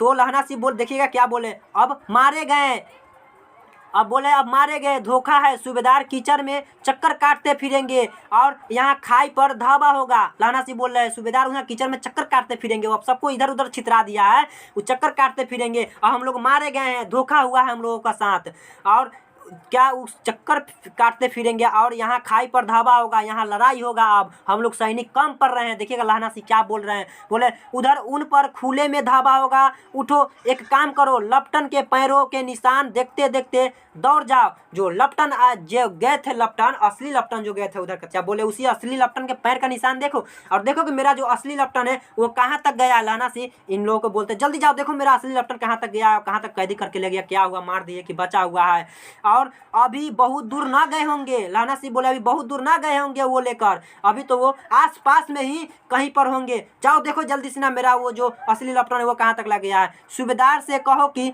एकदम लौट आए, खंदक की बात झूठ है, चलो चले जाओ, खंदक के पीछे से निकल जाओ, पत्ता तक न खड़के, देर मत करो। लहना से उसको बोले जल्दी जाओ जल्दी, और अपने जो सूबेदार है उसको बुला कर लिया और सब सैनिक को बुला कर लिया, हम लोग के साथ धोखा हुआ है, दूसरा लेफ्टिनेंट आकर यहाँ पर हम लोग के साथ धोखा दिए हैं, जाओ जल्दी, मेरा जो लेफ्टिनेंट है वो जा दूर तक नहीं गया होगा, और जाओ जल्दी उसको बुला कर लाओ। और फिर क्या होता है कि जल्दी से ना लेफ्टिनेंट साहब, ये लहना सिंह इन लोगों को बोलते हैं जल्दी जाओ, देर मत करो, जल्दी से ना देखो कहाँ तक लग गया हो, ज़्यादा दूर भी नहीं गया होगा, ये तुरंत की कहानी है, तुरंत की बात है।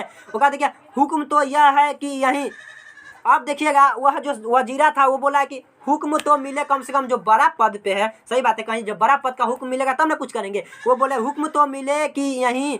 अब देखिएगा लहना सिंह गुस्सा गए, बोले तोरा हुक्म के ऐसी की तैसी, हुक्म को छोड़ो, यहाँ पर देखिए मेरा हुक्म जमादार लहना सिंह जो इस वक्त यहाँ सबसे बड़ा अफसर है उसका हुक्म है, मैं लेफ्टिनेंट साहब की खबर लेता हूँ। ये लहना सिंह बोले मैं सबसे बड़ा पद पर मैं हूँ, इस समय मैं यहाँ का जमादार हूँ, मेरा हुक्म है कि जाओ तुम लोग, मैं तुम लोग को हुक्म देता हूँ, जाओ जल्दी उन लोगों को बुला कर लाओ, उन लोगों को मुसीबत से बचाओ और बोलो कि ऐसी ऐसी बात है। और इस तरह से लहना सिंह उन लोगों को क्या करते हैं, ये इजाज़त देते हैं और बोलते हैं जल्दी जाओ, और इधर बोलते हैं कि तुम लोग जाओ, इधर तो मैं देख ही लूँगा, इन लेफ्टिनेंट को अकेले देख लूँगा। अब देखिए पर यहाँ तो तुम 8 ही हो, ये वजीरा बोलते हैं यहाँ तो तुम 8 ही हो, कैसे करोगे। अब देखिएगा क्या बोलते हैं लहना सिंह, बोलते हैं 8 नहीं 10 लाख, एक एक अकालिया सिख 1.25 लाख के बराबर होता है। लहना सिंह बोल रहे हैं 8, क्या बोले, 8 नहीं बालक, 8 नहीं 10 लाख हैं हम लोग, एक एक अकालिया सिख 1.25 लाख के बराबर था, तुम जानते नहीं हो, एक एक अकालिया जो सिख है वो 1.25 लाख के बराबर होता है, तुम जाओ बुला कर लाओ वो लोग को, यहाँ हम लेफ्टिनेंट को अकेले देख लेंगे। और इस तरह से बोलकर वो उसको भेज देते वजीरा को और लेफ्टिनेंट को बुलाने के लिए। और इस तरह से देखिए आगे क्या होता है, चलो जाओ, और लोग को भेज देते हैं। अब लौट कर खाई के मुहाने पर लहना सिंह दीवार से चिपक गया। अब लहना सिंह सोचते जल्दी जाना होगा तो लपटन उधर कहीं कुछ कर ना दे। लहना सिंह फिर उन लोगों को भेज दिया, उधर आए फटाक से कि लपटन क्या कर रहा है। आए और लहना सिंह खाई की जो दीवार था वहाँ पर आकर चिपक गया, साइड में नुका गया और उसने देखा कि लपटन साहब ने जेब से बेल के बराबर 3 गोले निकाले, जेब से 3 बड़ा बड़ा गोला निकाला और वहाँ पर फिट करने लगा। लहना सिंह इन बातों को देखकर चौकन्ने रह गया कि अब क्या होगा हम लोगों के साथ। तीनों को जगह जगह खंदक की दीवारों में घुसेड़ दिया, कहने का मतलब जगह जगह पर उन बमों को लगा दिया और तीनों में एक एक तार सा बांध दिया। तार के आगे सूत की एक गुत्थी थी जिसे सिगरी के पास रखा। बाहर की तरफ एक दिया सलाई जलाकर गुत्थी पर रखने। चलिए अब इसको हम समझाते हैं आप लोगों को।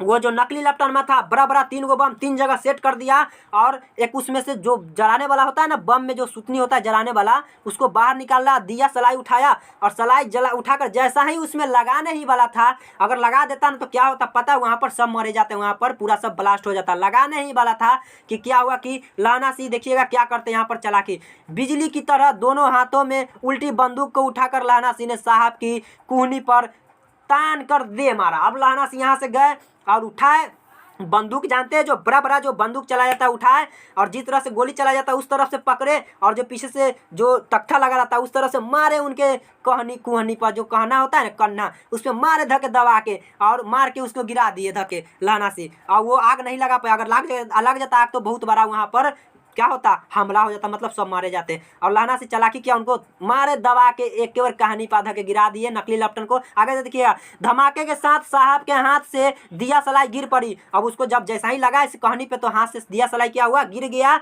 लहना सिंह ने एक कुंदा साहब की गर्दन पर मारा। लहना सिंह क्या किए, एक कुंदा वही बंदूक से गर्दन पर भी मारे, एक तो कहानी पर मारिए दिए थे और गर्दन पर भी मारे। और अब साहब की क्या हुआ, आंख बंद हो गया, क्योंकि उसको तो 2 बेर तो लहना सिंह खाए भर दे दिए थे दबा दबा के। आगे देखिएगा, mean lot oh my God. अब वो जो लपटनवा था नकली जर्मन वाला, उनको जब लगा तो बोला oh my God, mean God, वो अपने भाषा में बोले मीन गॉड, जिसका हम लोग के शब्दों में क्या होता है, ओ माय गॉड, इस तरह से होता है।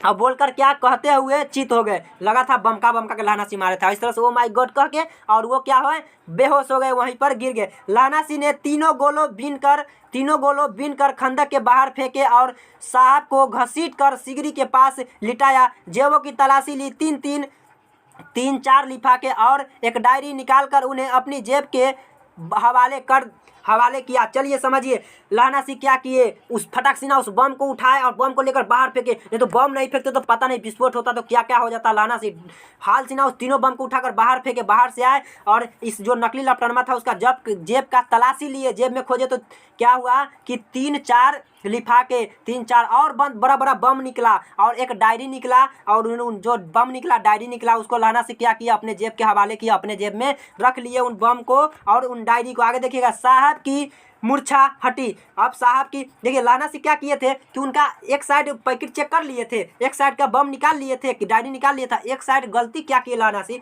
कि उसका चेक नहीं किए, एक साइड वो और बम रख ले था। अब देखिए और भी औजार रख ले था वो जो लपटनवा था नकली। अब उसका धीरे धीरे नींद खुला तो देख रहा है कि अरे हम भी यहाँ मुसीबत में फंसे हुए। अब देखिएगा वो क्या करता है, साहब का मूर्छा हटी मतलब वो बेहोश थे तो अब वो उठ गए। लहना सिंह हंस कर बोला, क्यों लपटन साहब, क्यों, कैसा लगा, मिजाज कैसा है, आज मैंने बहुत बातें सीखी। वो बोल रहे हैं लहना सिंह, क्यों लपटन, कैसा लगा, मारे हैं तो मजा आया है। कौन बोल रहे हैं, लहना सिंह बोले, जाहिर सी बात है हम लोग भी आपस में जब किसी से लड़ते हैं, किसी भाई से ही जब लड़ाई होता है तो मार देते हैं उसको दबिया के, बोलते क्यों, मजा आला, कैसन लगला, ऐसे हम लोग आपस में बातचीत करते हैं। ठीक उसी प्रकार लहना सिंह उसको 2 बंदूक धमका के दिए थे और मारने के बाद जब होश में आया तो लहना सिंह उससे पूछते, क्यों लपटन, मजा आया। और फिर लहना सिंह उससे देखिएगा और क्या क्या बोलते हैं। लहना सिंह बोलते हैं कि देखिए क्या बोलते हैं कि मिजाज कैसा है, आज बहुत बातें सीखी। लहना सिंह बोला, आज बहुत बातें सीखी मैंने तुमसे, यह सीखा कि सिख सिगरेट पीते हैं। अरे चोट्टा बेहुदा, सिख कहीं सिगरेट पीता है, तुम तो उसी समय पकड़े गए थे जिस समय तुम मुझे सिगरेट पीने के लिए दे रहे थे, सिख सिगरेट पीता है। इस तरह से लहना सिंह उसको बोलते हैं नकली लपटनमा को। यह सीखा कि और भी बात सीखते हैं, क्या क्या सीखे देखिए। यह सीखा कि मुसलमान खानसामा मूर्तियों पर जल चढ़ाते हैं। बेहुदा, मुसलमान जो मुसलमान है वो मंदिर में जाकर जल चढ़ाएगा। और तो और लपटन साहब खोते पर चढ़ते हैं, लपटन साहब खोते पर चढ़ते हैं।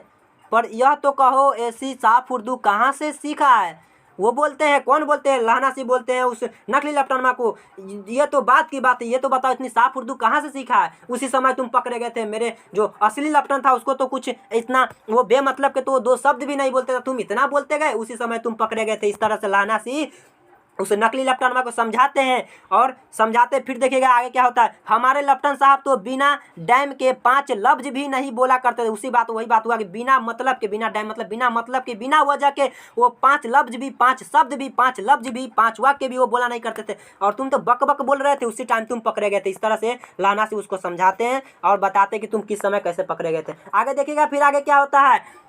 लाना ने पलतून की जेब की तलाशी नहीं ली थी। बोले थे ना पूरा तरह से वो तलाशी नहीं लेते, लाना से यहीं पे गलती कर दिए थे। साहब ने मानो जारे से बचाने के लिए दोनों हाथ जेबों में डाल लिए हैं।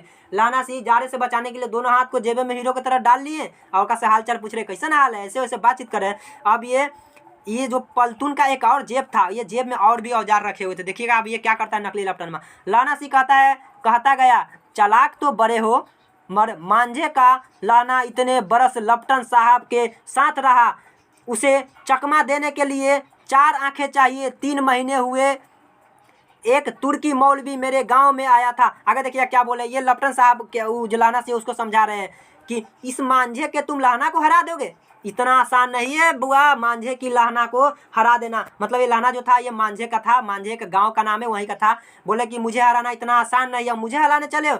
और ये पीछे की कहानी स्टार्ट कर देते हैं कि आज से कुछ बहुत वर्ष पहले मेरे गांव में एक तुर्की मौलवी आया था। और देखिएगा, और तुर्की मौलवी मेरे गांव में आकर क्या बोल रहा था, देखिएगा 3 महीने हुए, वर्षों नहीं 3 महीने हुए, एक तुर्की मौलवी मेरे गांव में आया था, औरतों को बच्चे होने की ताबीज बांटता था। वो जो ये लाना सी इससे बोल रहा है कि ऐसे ऐसे मेरे गांव में 3 महीने पहले हुआ था। समझते चलिए क्या क्या बोल रहा है।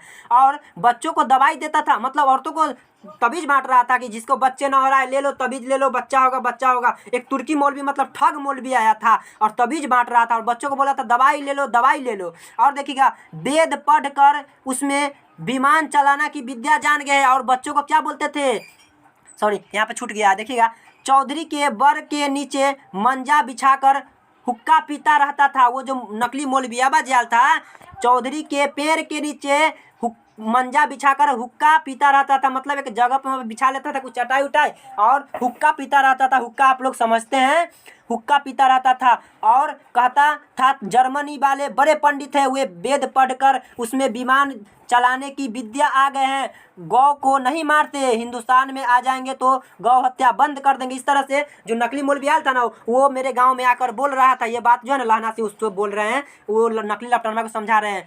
वो बेहुदा आकर ऐसे ऐसे बोला था, मेरे लोगों को भटकाने का काम कर रहा था। मुसलमान लोग गौ हत्या बंद कर दिए, ऐसे आकर मेरे गाँव बोला था। और तो और बोल रहे थे जो जर्मन वाले वो वेद पढ़कर विमान चलाना जान गए हैं और औरतों को तबीज दे रहे हैं बच्चा होने के लिए। इस तरह से आकर मेरे यहाँ लूटने का कार्य कर रहे थे, काम कर रहे थे नकली मौलवी जो आल था। ये लाना सी ये जो लपटन साहब था उसको इस तरह से बता रहे कि ऐसे ऐसे हुआ था मेरे यहाँ कुछ दिन पहले। अब देखिए क्या होता है, हिंदुस्तान में आ जाएंगे तो गौ हत्या बंद कर देंगे। वही नकली जो मौलवी था बोल रहा था हिंदुस्तान में अगर मेरे वो आ जाएंगे ना, जो मेरे बड़े जो है जिसके दिया बोल रहे थे कि जर्मन बारे उसके दिया कि अगर वो हिंदुस्तान में आ जाएंगे तो गौ हत्या बंद हो जाएंगे। क्या और क्या बोल रहे हैं, मंडी के बनियों को बहकाता था कि डाक खाने से रुपए निकाल लो, सरकार का राज्य जाने वाला है। डाक बाबू पोलहुराम भी डर गया था। देखिएगा मतलब इस तरह से ऐसा ना बात बोला था, लोगों को अपनी बहकावे में ला रहा था, अपनी ओर आकर्षित कर रहा था, अपनी ओर लोगों को खींच रहा था और झूठ मूठ के कुछ भी बोल रहा था ऐसे वैसे। और इस तरह से लोगों को अपनी ओर आकर्षित कर रहा था। बोल रहा था कि तुम लोग अगर अकाउंट में पैसा रखे हुए हैं ना तो जाकर निकाल लो उसमें से पैसा। डाक बाबू जी एक थे ना, डाक बाबू का क्या नाम बताए हैं, एक डाक बाबू थे, डाक बाबू पोलहुराम, याद रखिएगा क्या नाम है, डाक बाबू का क्या नाम है, पोलहुराम। वो भी डर गए थे, अरे ऐसा बात है वो आने वाले तो ऐसा बात होगा तो क्या होगा कि सरकारी राज्य जाने वाला तो बड़ी बड़ी मुसीबत आ जाएगा। अब वो भी डर गए थे जो डाक बाबू थे। आगे देखिएगा, मैंने मुल्ला जी की दाढ़ी मूंद दी थी और गाँव को बाहर निकाल कर कहता था जो मेरे गाँव में अब पैर रखता तो। देखिएगा लाना सी बोल रहे हैं कि ये सारी बातों को देखकर मुझे इतना गुस्सा आया कि मैंने क्या किया, मुल्ला जी की दाढ़ी पकड़ा और मुल्ला जी की दाढ़ी धक्कर नोच लिया और दाढ़ी पकड़कर खींचते हुए बाहर निकाला और उसे यहाँ से दौड़ा दिया और बोला कि यहाँ से निकल जा बेकम्मे हन से, यहाँ पर औरतों को यहाँ पर भड़काने आता है, ठगने आता है, ऐसे ऐसे झूठ झूठ बात बोलता है, तमीज़ देता है और बोल रहा है कि तमीज़ देने से बच्चा होगा। इस तरह से मैंने उस मौलवी को दाढ़ी पकड़ कर और वहाँ से निकाल दिया। मतलब मौलवी को दाढ़ी किसने धके मुरली, किसने खींची? तो लहना सी दाढ़ी पकड़ कर क्या किए, उसको वहाँ से निकाल कर और उसको वहाँ से बेलगा दिया। बोले आज तारीख से आ गए ना तो समझ जाना यहीं मैं मार के रख दूंगा। और उस नकली मौलवी को क्या किए,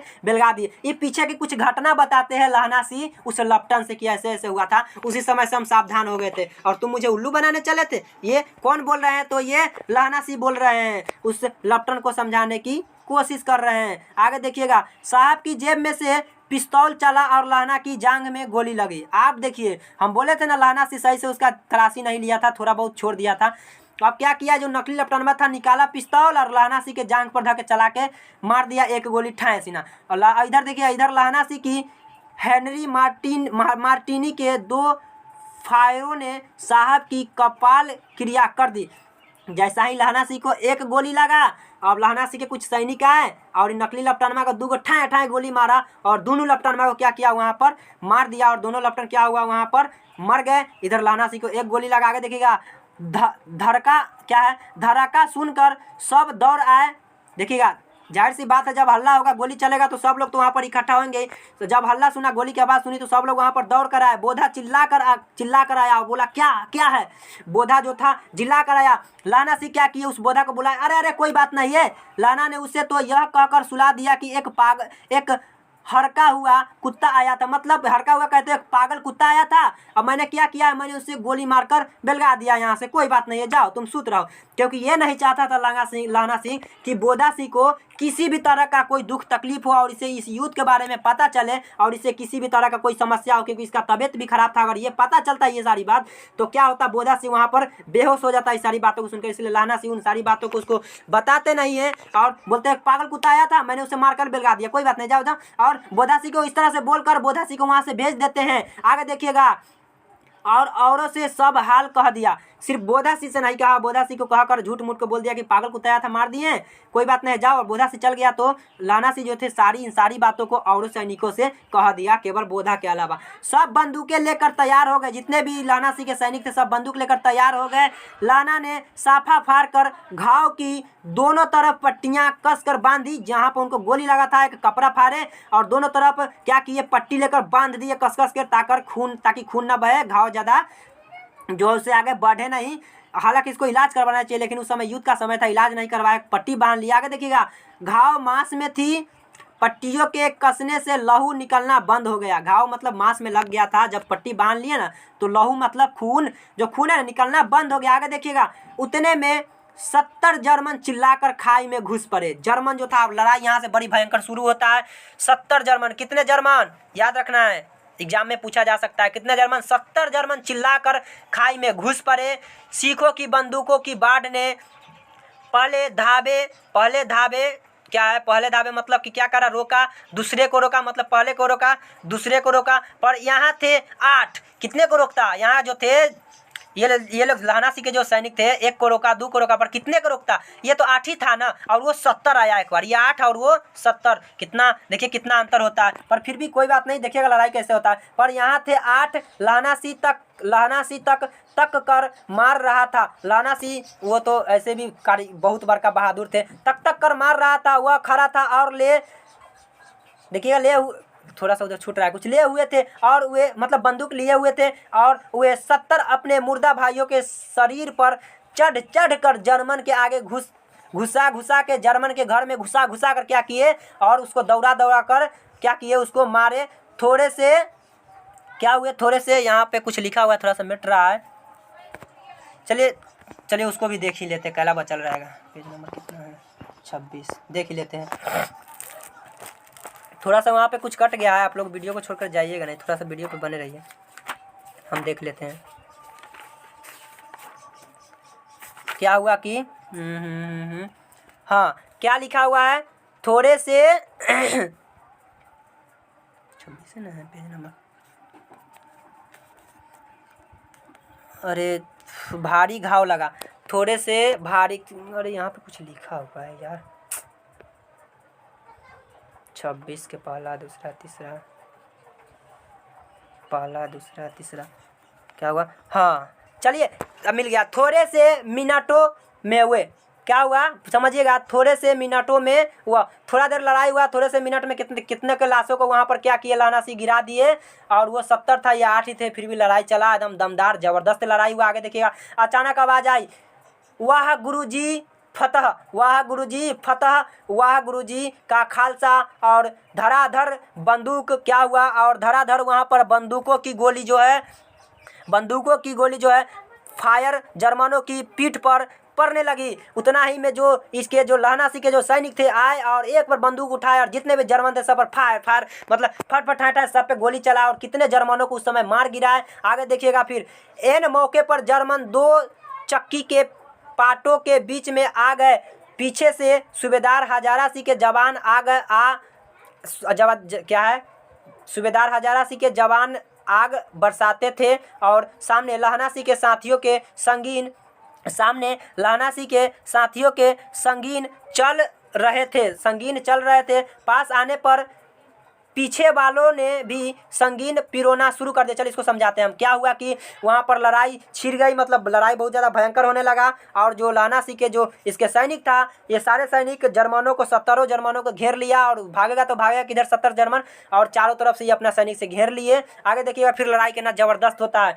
एक किलकारी और अकाल सिख दी फौज आई, वाह गुरुजी फतह, वाह गुरुजी खलासा, सत श्री अकाल पुरुष। और लड़ाई खत्म हो गई, और लड़ाई खत्म हो गई। इस तरह से वहाँ पर क्या हुआ, लड़ाई वहाँ फट फट फट फट गोली चला, लड़ाई हुआ और लड़ाई इतना ही पे खत्म हुआ। इतना ही देर में बहुत ज़्यादा वहाँ पर लाश भी गिरा। चलिए देखते हैं। देखिए 63 जर्मन या खेत रह गए या फिर मारे गए, या तो 63 जर्मन 63 क्या है, एक मिनट 63 जर्मन या तो खेत रह गए या कराह रह रहे थे। या तो मतलब कहने का मतलब 63 जर्मन या तो खेत रहे थे, खेत रहने का मतलब शहीद हो जाना, युद्ध में शहीद हो जाना, ये मुहावरा के तौर पर बताने का प्रयास किया जा रहा है। या तो 63 जर्मन खेत रह गए या मारे गए, या फिर कराह रहे मतलब चिल्ला रहे हैं, मतलब जख्मी बन गए हैं। सिखों में 15 के प्राण गए। चलिए देखिए यहाँ पर सिख के कितने ताकतवर थे। केवल 15 इधर मारा तो उधर 63 को उधर के पलटा दिया। 70 था, 70 में से 63 को पलटाया, 7 डरे वहाँ से फरार हो गया, भाग गया, 7 बचकर निकल गया वहाँ से, और 63 को वहाँ पर मार दिया गया। आगे देखिएगा, उसने घाव को खंदक की गीली मिट्टी से पूर लिया और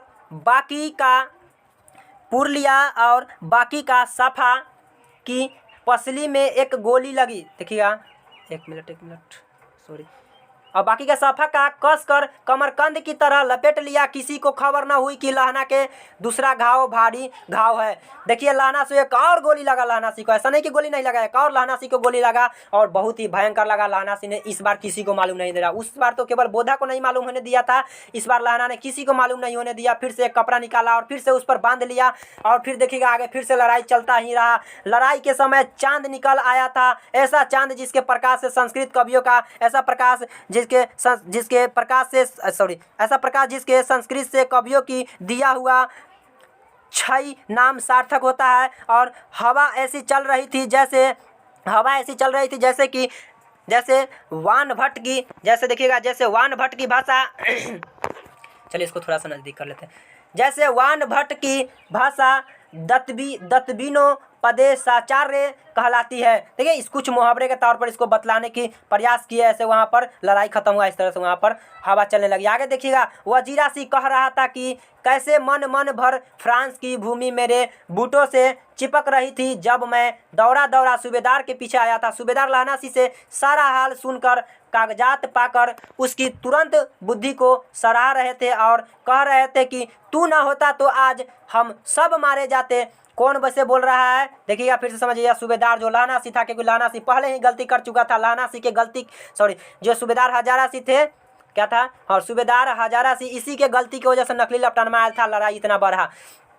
तो लहनासी अगर ना आने देते नकली लपटानमा को, था पहचान लेना चाहिए, लेकिन इससे भी गलती हो गया। तो ही लहनासी दौड़ कर वो जो सूबेदार जो थे हजारासी दौड़ कर आया और लहनासी को बड़ाई करने लगे, तारीफ करने लगे कि अगर आप ना होते तो शायद हम सब आज मारे जाते।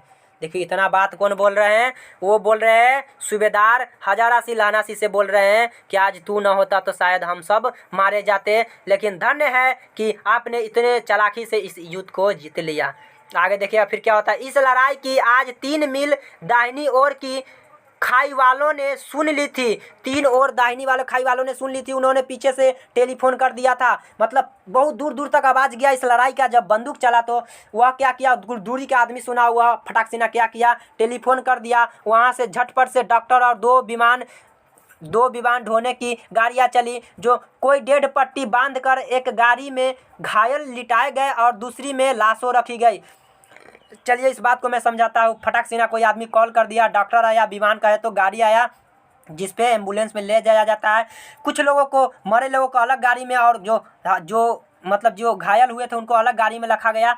और देखिए आगे क्या होता है। सूबेदार ने लहना की जांग में पट्टी बंधवानी चाहिए। सूबेदार जो थे लहना के जांग में पट्टी बंधवानी चाहिए। सोचे कि आप भी बैठिए, चले आपके जांग में भी पट्टी बंधवा देते, क्योंकि उसको जांग में तो गोली लगा था एक, पर उसने यह कहकर टाल दिया कि थोड़ा घाव है, सवेरे देखा जाएगा। देखिए घाव थोड़ा नहीं था, घाव बहुत गहरा था, वो थोड़ा घाव नहीं था। लेकिन इसमें यह क्यों ऐसा कर रहा था, खुद के ऊपर इतना चोट क्यों ले रहा था, बस थोड़ा सा और कहानी बचा हुआ हो तो कहानी के एंड होते होते तक पता चल जाएगा।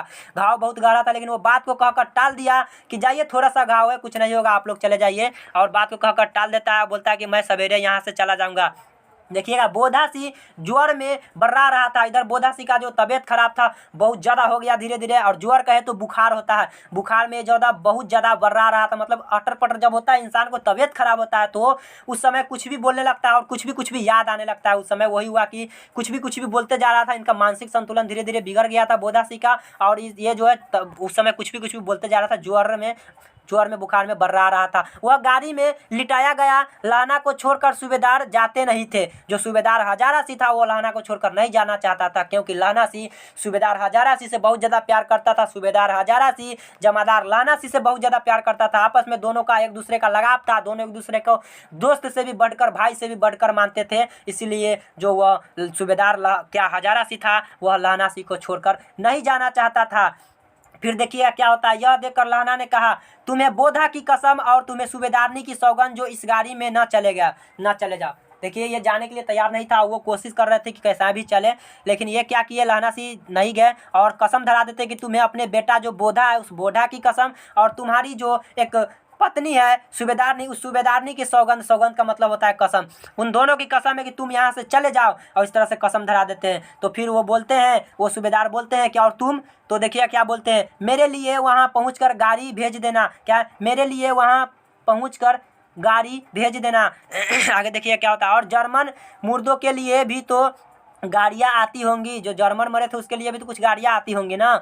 मेरा हाल बुरा नहीं है, देखते नहीं मैं खड़ा हूँ, वजीरा मेरे पास है कि, बोलते हैं कि मेरा हाल कुछ भी बुरा नहीं है, देखते नहीं मुझे कुछ भी नहीं हुआ है, आप जाइए, और मेरे पास तो वजीरा तो है ही है, क्या है, मेरे पास तो वजीरा तो है ये। सूबेदार हजारा सिंह को बोलता है आप चले जाइए, मेरे पास वजीरा है, कोई दिक्कत नहीं है, मैं यहाँ पर देख लूँगा जो होगा सो, इस तरह से। और तो वो बोलते हैं, जो सूबेदार होते बोलते हैं अच्छा, पर सवाल उठाते अच्छा, पर अपना ख्याल रखना, इस तरह से बोलते हैं।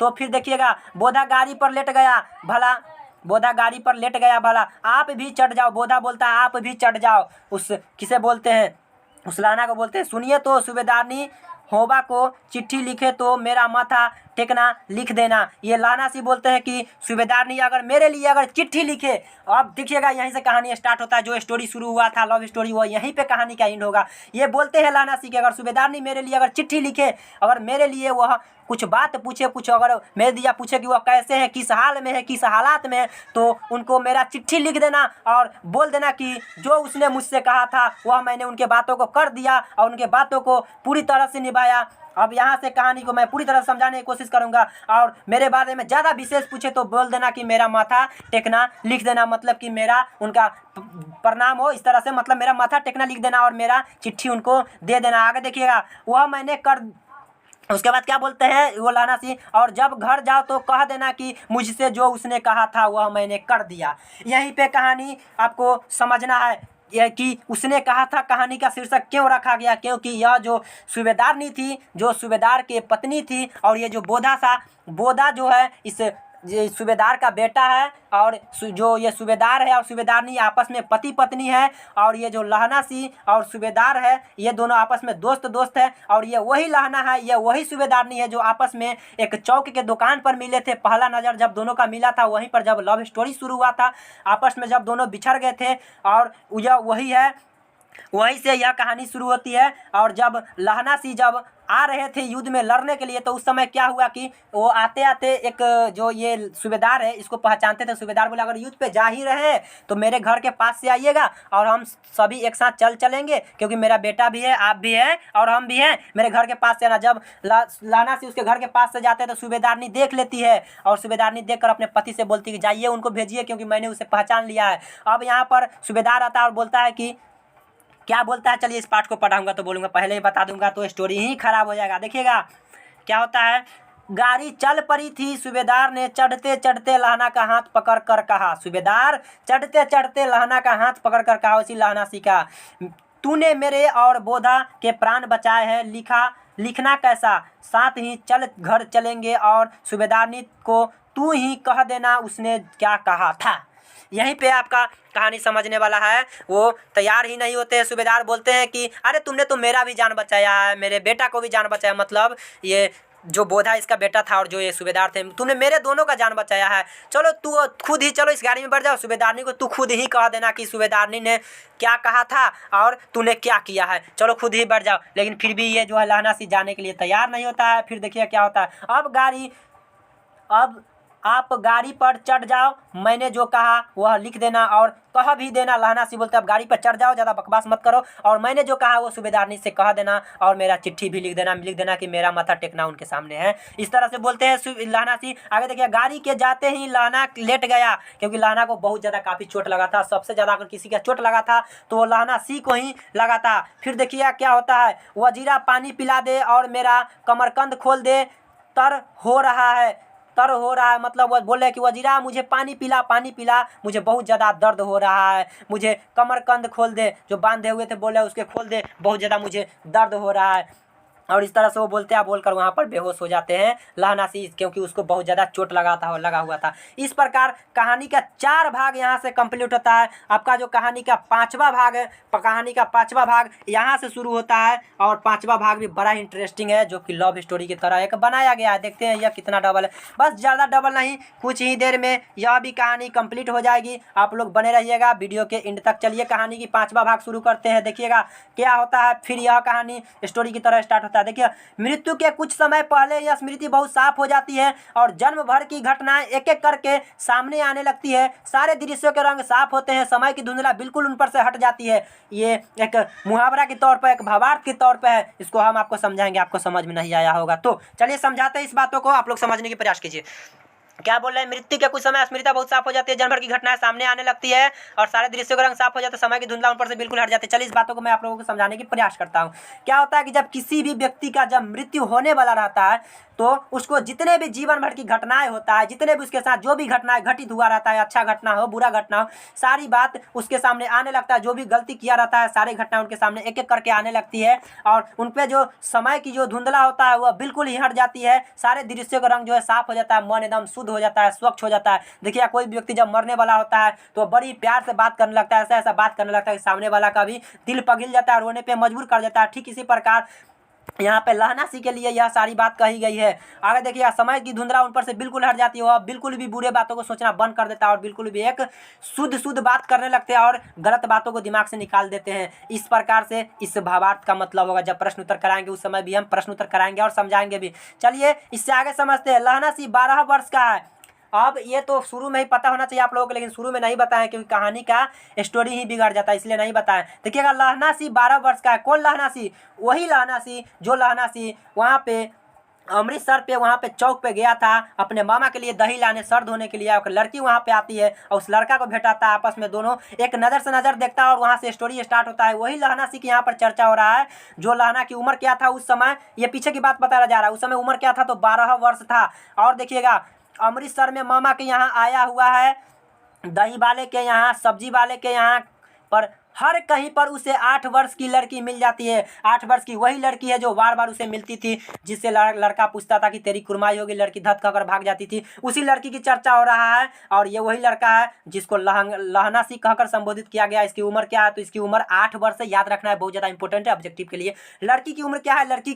लहनासी की जो उम्र है वह 12 वर्ष है और लड़की की जो उम्र है उसका उम्र कितना है? तो 8 वर्ष है। अब देखिएगा आगे, जब वह पूछती थी तेरी कुर्माई हो गई, तब पूछता था लड़का कि तेरी कुर्माई हो गई, तो लड़की क्या करती थी? धत कहकर भाग जाती थी। पीछे की कुछ घटना बताया जा रहा है, जिस प्रकार फिल्म में पीछे के घटना को बताया जाता है सपना में जाकर, उसी प्रकार इस प्रकार लड़का कुछ सवालें पूछता था, लड़की धत कहकर क्या करती थी? वहां से भाग जाती थी। एक दिन उसने ऐसे ही पूछा तो उसने कहा, हाँ कल हो गई, देखते नहीं यह रेशम के फूलों वाला सालू, मतलब कि देखते नहीं शादी हो गया, मेरे शरीर पे जो चुनरी पहनी हुई हो और जो शादी का जो भी होता है जोरा मैं पहनी हुई हूँ, तुमको दिखाई नहीं दे रहा है कि मुझे शादी हो गया है? लड़की इस तरह से उस लड़के को जवाब देती है। आगे देखिए, सुनते ही लहनासी को दुख हुआ, क्रोध हुआ। क्यों हुआ भाई? उस लहनासी को दुख हुआ, क्रोध हुआ, क्यों हुआ? क्योंकि वह लड़का न जाने पिछले कई दिनों से उस लड़की को जब देखा, जिस समय से उस लड़का को उस लड़की के प्रति जो भी प्यार था वह शुरू हो गया था और वह उस लड़की से बहुत ही ज़्यादा प्यार करने लगा था। इसलिए उस लड़का को जब पता चला कि इस लड़की की कुर्माई हो गई है, मतलब विवाह सगाई हो गई है, तो इस लड़का को बहुत ज़्यादा क्रोध होता है। क्यों होता है? तो इसको पता चलता है कि शादी हो गया, तो इसलिए इसको बहुत ज़्यादा क्रोध होता है। आगे देखिएगा, फिर आगे इस कहानी में क्या बताया गया है। अब देखिएगा क्या होता है, वजीरा सिंह पानी पिला दे। देखिएगा कौन बोल रहा है? वजीरा सिंह पानी पिला दे, यही वो लहना सिंह बोल रहा है। वो थोड़ा सा पीछे का सपना में बताया गया है किस प्रकार से वो दोनों का मिलन हुआ था और किस प्रकार से वो दोनों बिछड़े थे। अब देखिएगा फिर सब आगे कहानी में आ गए, वजीरा सिंह पानी पिला दे। फिर से आगे के कहानी में अब आ गए, वो बोला लहना सिंह, वो बहुत ज़्यादा घायल है, बोला वजीरा सिंह पानी पिला दे, 25 वर्ष बीत गए। वजीरा सिंह पानी पिला दे, 25 वर्ष बीत गए। 25 वर्ष बाद की कहानी बताया जा रहा है।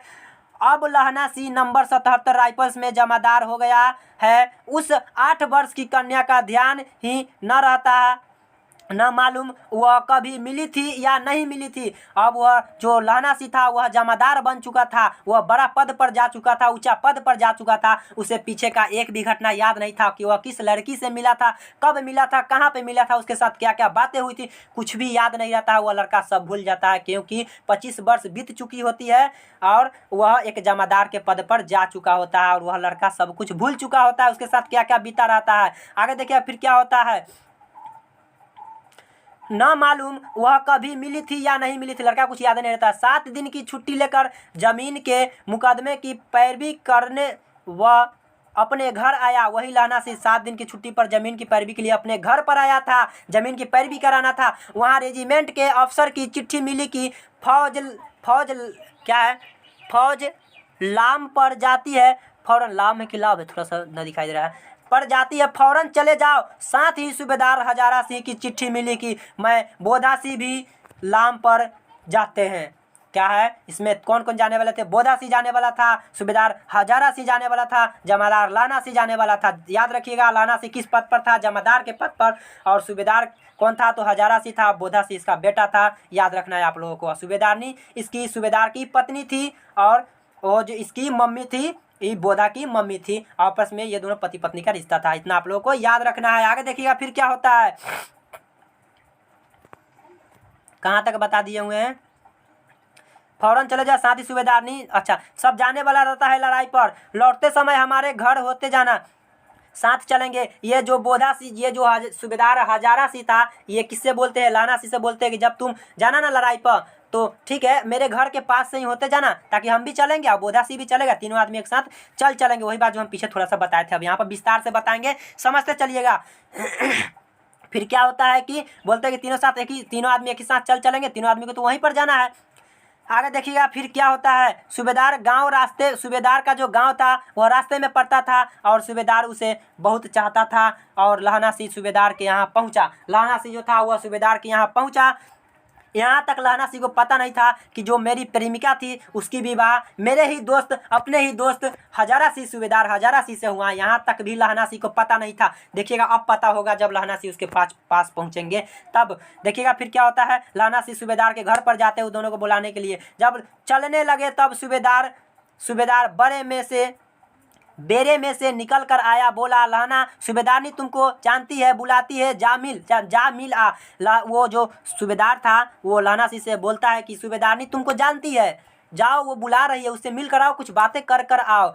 तो क्या फिर लहना सी भीतर पहुंचा, लहना सी फिर गया अंदर, सोचने लगा कि भाई वो हमको कैसे पहचानती, क्योंकि ये तो सब कुछ भूल चुका था। सूबेदारनी मुझे जानती है कब से, ये कौन बोल रहा है, ये लहना सी बोला सूबेदारनी मुझे जानती है, लेकिन कब से जानती है। तो देखिएगा फिर क्या होता है, रेजिमेंट के क्वार्टरों में तो कभी सूबेदार के घर के लोग रहे नहीं, दरवाजे पर जाकर मत्था टेकना कहा। असीम सुनी लहना सिंह चुप। मतलब यहाँ पर आप समझिएगा, जब लहना सिंह उसके पास जाता है, पूछता है कि तुम मुझे कभी देखी नहीं, मैंने तुम्हें कभी देखा नहीं, तुमने मुझे पहचान कैसे लिया। लड़की उसे एक एक बात को याद दिलाती है कि तुमने बचपन में मेरे साथ ऐसे ऐसे गुजारा था, ऐसे ऐसे हम दोनों की मुलाकात हुई थी। लड़की उसको याद दिलाने की कोशिश करती है। फिर देखिए कैसे कैसे उस लड़का को सारी याददाश्त वापिस आता है बचपन का। मुझे पहचाना, लड़की बोल रही है वही सूबेदारनी जो 8 वर्ष की थी, जो इस लड़का से मिला था, बोले मुझे पहचाना। लड़का बोलता है नहीं। लड़की बोलती है तेरी कुरमाई हो गई, धत कल हो गई, देखते नहीं रेशम से बूंटों वाला सालू अमृतसर में। मतलब लड़की जो है समझाने की कोशिश कर रही है, याद है जब बचपन में मुझसे पूछते थे कि तेरी कुरमाई हो गई तो मैं धत कर वहाँ से भाग जाती थी, याद आया। इस तरह से लड़की बोलती है, और भी बातें लड़की उसको बोलती है और याददाश्त लाने की कोशिश करती है। फिर देखिएगा भाव की टकराहट से मूर्छा खुली। अब उसको फटाक से याद आया लहना सी को, अरे ये तो वही लड़की है जिससे हम बचपन में मिले थे। इसको याददाश्त वापिस आता है। फिर देखिएगा करवट बदली, पसली का घाव वह निकला, बजीरा पानी पिला उसने कहा था। अब देखिएगा इसको बहुत ही ज़्यादा दिल पे ठेस लगा, चोट लगा कि इसको तो इसी से विवाह हुआ है जिसको हम जानते नहीं थे, और ये सारी बात उसको पता चलता है, याददाश्त वापस आता है बहुत ज़्यादा। फिर से इसको दिल पे चोट लगता है लहना सी को। और फिर से क्या होता है कि जब लहना सी वहाँ से जाने लगते हैं, लड़ाई की ओर लड़ने के लिए निकलने लगते हैं, तब यहाँ से ये जो सूबेदारनी थी लहना सी से बोलती है कि जिस प्रकार तुमने मुझे तांगे वाले के घोड़े के नीचे आने से बचाया था, जिस प्रकार तुमने मुझे अनेक मेरे बेटे को जब लड़ाई पर ले गए थे, मेरे बेटे को वहाँ युद्ध में बचाया, मेरे पति को वहाँ युद्ध में बचाया, मेरे बेटे पति को कुछ होने नहीं दिया, खुद के ऊपर इतने बड़े दुख ले लिए, ठीक उसी प्रकार मेरा बेटा फिर से दोबारा युद्ध में जा रहा है। मेरे बेटे के साथ कुछ होने नहीं देना, मेरे पति के साथ कुछ होने नहीं देना, क्योंकि अगर मेरे बेटा का कुछ हो गया तो मैं जिंदा नहीं रह पाऊंगी, क्योंकि मेरा एक ही बेटा है जो कि साल भर मतलब 1 वर्ष हुआ है फौज में भर्ती हुए, और मेरा 4 बच्चा जो है पहले ही मर चुका है, और अगर मेरे पति मर जाएंगे तो मेरा मांग का जो सिंदूर है वह धुल जाएगा, कहने का मतलब वह विधवा हो जाएगी। इस प्रकार से वह आंचला पसारने लगती है और उससे आग्रह करने लगती है कि तुम मेरे बेटे को वहाँ पर बहुत अच्छे से और मेरे पति को बहुत अच्छे से ध्यान रखना। ये सारी बातें उनसे कहकर आंचला पसारने लगती है। फिर आगे देखिएगा क्या होता है,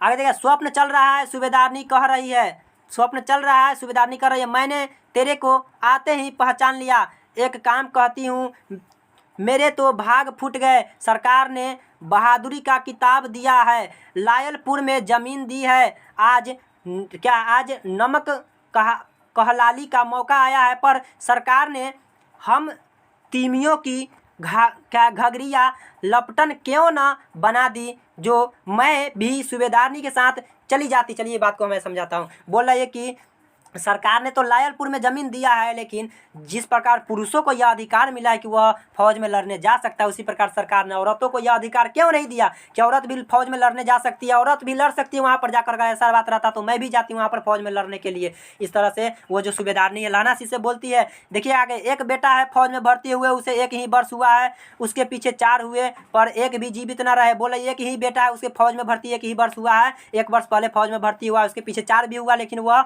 मर गया, वह जीवित नहीं रह सका। सूबेदारनी रोने लगी। अब दोनों जाते हैं मेरे भाग। तुम्हें याद है एक दिन टांगे वाले का घोड़ा दही वाले के दुकान के पास बिगड़ गया था। सूबेदारनी रो रो कर बोलने लगी, आंख में से सूबेदारनी का आंसू आने लगा और पीछे का जो भी प्रेम कहानी था वह इसको याद आने लगा सूबेदारनी को लहना सी के बारे में। और सूबेदारनी रो रो कर बोलने लगी कि तुम्हें याद है तुमने किस प्रकार मेरे बेटे को मेरे खुद को एक टांगे वाले के घोड़े के नीचे आने से बचाया था, और तुम्हें याद है किस प्रकार हम लोग आपस में बचपन में मिलते थे। तुम्हें सारी बातें याद है, जो भी बचपन में घटना घटा था सारी बातों को सूबेदारनी उसके सामने रखने लगती है। और देखिए क्या क्या बोलने लगती है, कि ये सारी जिम्मेवारी तुम्हें खुद की है, मेरे बेटे को, मेरे पति की सबका देखभाल तुम्हें करना है। और लानासी से यह बोलने लगती है, बोलती है तुमने उस दिन मेरे प्राण बचाए थे, आप घोड़े की लातों में चले गए थे और मुझे उठाकर दुकान के तख्ते पर खड़ा कर दिया था, याद है? ऐसे ही इन दोनों को बचाना, यही मेरी भिक्षा है, तुम्हारे आगे मैं आंचल पसारती हूँ। चलिए इसको समझाते हैं। बोल रही है कि तुम्हें याद है एक दिन तांगे वाले का घोड़ा, तांगे वाले का घोड़ा कहने का मतलब पहले के समय में जो था, पहले के समय में जब गाड़ी चलता था तो ये 4 चक्का नहीं थी, पहले के समय में घोड़ा के माध्यम से जो गाड़ी चलता था उसी को तांगे वाले का घोड़ा बोला जाता है। उसी के नीचे सूबेदारनी चपाने वाली थी, लेकिन लानासी जो है एक हीरो की तरह एंट्री लेता है, लड़की को बचा लेता है और वहीं से इसका जो है प्रेम कहानी स्टार्ट हो जाता है। उसके प्रति इसके दिल में जो प्यार है वह शुरू हो जाता है। ये सारी बातें ये जो लड़की है उस लड़का को याद दिला रही है और लड़का को सारी बातें याद भी आ जाता है और वह बहुत ही ज़्यादा रोने लगती है जो सूबेदारनी है। और उसके बाद अपनी आंचल पसार लेती है, आंचल पसार कर भीख मांगने लगती है, बोलती है कि मेरी तुमसे यह भिक्षा है, भीख मांग रही है कि मेरे पति को बचाए रखना, मेरे मांग की सिंदूर न जाने देना, मेरे बेटे को बचाए रखना, मेरे बेटे को मरने न देना। आगे देखिए, रोती रोती सूबेदारनी ओबरी में चली गई। लानासी भी आंसू पोंछता हुआ बाहर आया। लानासी को भी बहुत ज़्यादा दिल पे ठेस लगा, चोट लगा और ये भी लानासी भी बहुत ज़्यादा रोने लगे। यह भी रोते रोते बाहर आया, लड़की भी रोते रोते अंदर गई, क्योंकि इन दोनों को प्रति जो दिल में दया माया प्यार था वह भी सारे सामने आ चुका था, प्रकट हो चुका था। बहुत सारी बातों को लेकर दोनों रोने लगी और वो अपने पति और बेटे के लिए रोने लगी और इसे अपने प्रेमिका का याद आ गया, इसलिए ये रोने लगी। इस प्रकार वह उधर लानासी इधर लड़ाई पे निकलता है और सूबेदारनी उधर अपने घर में निकलती है। वजीरा सी पानी पिला, उसने कहा था। इस प्रकार सूबेदार काफ़ी ज़्यादा घायल हो चुका है और सूबेदार बोला है वजीरा सिंह पानी पिला, क्योंकि उसे 2-2 गोली लगी हुई है और उसे पानी पीने की इच्छा। बोले वजीरा सिंह पानी पिला और वह पानी मांगता है। फिर देखिएगा लानासी का सिर अपनी गोद में रखे वजीरा सिंह बैठा हुआ है। लानासी के गोद में किसका सिर है, सॉरी, लानासी का जो सर है किसके गोद में है, तो वजीरा सिंह के गोद में है। लेकिन मरना किसके गोद में चाहता था, तो अपने भाई किरत सिंह के गोद में, जो कि हम पाठ के स्टार्टिंग में ही बताए हैं। वो अपने भाई किरत सिंह की गोद में मरना चाहता था, लेकिन उसकी जो गोद है अभी वजीरा सिंह की गोद में है और इसका मानसिक संतुलन जो है इसका बिगड़ चुका है, काफ़ी ज़्यादा मानसिक संतुलन बिगड़ चुकी है लानासी की। आगे देखिएगा, जब मांगता है तब पानी पिला देता है। आधे घंटे तक लाना चुप रहा, फिर बोला। जब लाना पानी मांगता है तो क्या करता है, वजीरा पानी ला कर पिला देता है। आधे घंटे तक वजीरा लाना जो है चुपचाप रहा, कुछ नहीं बोला। फिर थोड़ा देर के बाद बोलता है कि कौन, किरत सिंह। लानासी बोलता है कौन हो, किरत सिंह हो। फिर इधर से जो वजीरा सिंह होता है वह सोचने लगता है कि यह तो इसका तो मानसिक संतुलन पहले ही बिगड़ चुका, अगर मैं बोल दूंगा कि मैं किरत सिंह नहीं, मैं एक वजीरा सिंह हूँ, तो इसका हार्ट अटैक आ जाएगा। इसलिए वह क्या करते, झूठ बोलते हैं। वजीरा ने कुछ समझ कर कहा, हाँ, वजीरा कुछ समझ कर बोलता है हाँ मैं किरत सिंह ही हूँ। और जब ऐसे बोलते हैं तो फिर देखिएगा वो लानासी बोलते हैं भैया मुझे अपने ऊंचा कर ले, बोलते हैं भैया मुझे अपने ऊंचा कर ले, मतलब अपने सर को अपने जांग पर रख ले, मुझे ऊंचा कर ले, क्योंकि वह मरने का उसके पूरा समय उसके पास आ चुका था। अपने पट पर मेरा सिर रख ले, वो बोलते हैं, लानासी बोलते हैं अपने भाई किरत सिंह से, लेकिन वह किरत सिंह ना होकर वह तो वजीरा सिंह रहता है। लानासी को ऐसा पता रहता है कि वह किरत सिंह, लेकिन किरत सिंह नहीं रहता, वह वजीरा सिंह रहता है। और वह क्या करते, वजीरा ने वैसा ही किया जैसा लानासी कहा। बोला कि अपने सर को, मेरे सर को अपने ऊंचा पर रख ले, तो ये क्या करते हैं, ऊंचा पर रख लेते हैं। और देखिए हाँ अब ठीक है, हाँ अब ठीक है, पानी पिला दे। लानासी बोलता है हाँ अब ठीक है, इतना ही पिलाने दे, अब पानी पिला दे बस। अब के हार में यह आम खूब फलेगा, चाची क्या चाचा भतीजा दोनों यहीं बैठकर खाना, जितना बड़ा तेरे भतीजा है उतना ही यह आम का पेड़ है, जितना बड़ा तेरे भतीजा उतना ही बड़ा यह आम का पेड़ है। जिस महीने उसका जन्म हुआ था उसी महीने मैंने इसे लगाया था। देखिएगा लानासी पूरे मृत्यु के करीब आ चुके हैं और मानसिक संतुलन बिगड़ चुका है। लानासी बोल रहे हैं कि अब के हार में यह आम खूब फलेगा फूलेगा, दोनों चाचा भतीजा क्या करना, यहाँ पर बैठ कर खाना। इसको तो लग रहा है कि किरत सिंह है, उसीलिए बोले चाचा भतीजा यहीं पर बैठ कर खाना। यह आम का पेड़ उतना ही बड़ा है जितना बड़ा इसका तुम्हारा भतीजा है, क्योंकि जिस समय तुम्हारे भतीजा का जन्म हुआ था ना उसी समय मैंने इस आम का पेड़ लगाया था। अब बोले आपके हार में, हार कहे तो आषाढ़ का महीना होता है, चैत बैसाख इस तरह से, वो तो हमको आता नहीं, लेकिन आषाढ़ का एक महीना होता है, उसी का हार बोला जाता है। बोला आपके हार में यह आम खूब फलेगा और दोनों चाचा भतीजा क्या करना, वहीं पे बैठकर इस आम को खाना। जिस महीने उसका जन्म हुआ था उसी महीने इस पेड़ को लगाया था, जिस महीने तुम्हारे भतीजा का जन्म हुआ था बोधासी का उसी महीने इस पेड़ को लगाया था। और देखिएगा वजीरा सिंह के आंसू टप टप टपक रहे थे, वजीरा सिंह रोने लगे सारी बातों को सुनकर, क्योंकि अब लानासी का मरने का समय समय काफ़ी करीब आ चुका था। वजीरा सिंह के आंसू टप टप गिरने लगे, वजीरा सिंह फुट फुट कर वहाँ पर रोने लगे। कुछ दिन पीछे लोगों ने अखबारों में पढ़ा, कुछ दिन पीछे क्या हुआ, लोगों ने अखबारों में पढ़ा, फ्रांस और बेल्जियम 78वीं सूची, मैदान में घावों से मरा लहना सिंह, घावों से मरा नंबर 77 सिख राइफल्स जमादार लहना सिंह। देखिए कहने का मतलब हो गया, कुछ दिन पहले लोगों ने अखबार में पढ़ा क्या कि जो लहना सिंह था, लहना सिंह वह मर गया है। वह फ्रांस और बेल्जियम 18वीं सूची क्या है 68वीं सूची, मैदान में घावों से मरा नंबर 77 सिख राइफल्स जमादार लहना सिंह। कहने का मतलब हो गया जो लहना सिंह है ना, कुछ दिन पहले ही मर चुके थे, लोगों ने ऐसा अखबार में पढ़ा था। इस प्रकार लहना सिंह और उस सूबेदार क्या इधर लहना सिंह, जमादार लहना सिंह और सूबेदारनी का प्रेम कहानी था यह, और ख़त्म होता यह केवल, इसमें केवल प्रेम कहानी ही नहीं था, केवल प्यार की कहानी नहीं था, बल्कि इसमें युद्ध का भी कहानी किया गया था। और इससे यह भी सीखने को मिलता है कि आप किसी से अगर कुछ वादा करते हैं, प्रॉमिस करते हैं, तो उन वादा को, उन प्रॉमिस को निभाइए, क्योंकि जो बात वह सूबेदारनी ने अपने उस पहले वाली प्रेम से जो कहा था, मतलब कि जो सूबेदार जो क्या था, जमादार लहना सिंह से जो कहा था, लहना सिंह ने अपनी बातों को निभाया, अपने वचन को निभाया, अपनी प्रॉमिस जो किया था उस प्रॉमिस को निभाया, एक भी प्रॉमिस को टूटने नहीं दिया। खुद पे चोट आया, खुद पे घाव आया, दर्द आया, हर एक दुख तकलीफ को सहते रह गया, लेकिन एक भी दुख तकलीफ उसके ना तो पति पे आने दिया, नहीं उसके बेटे पे आने दिया।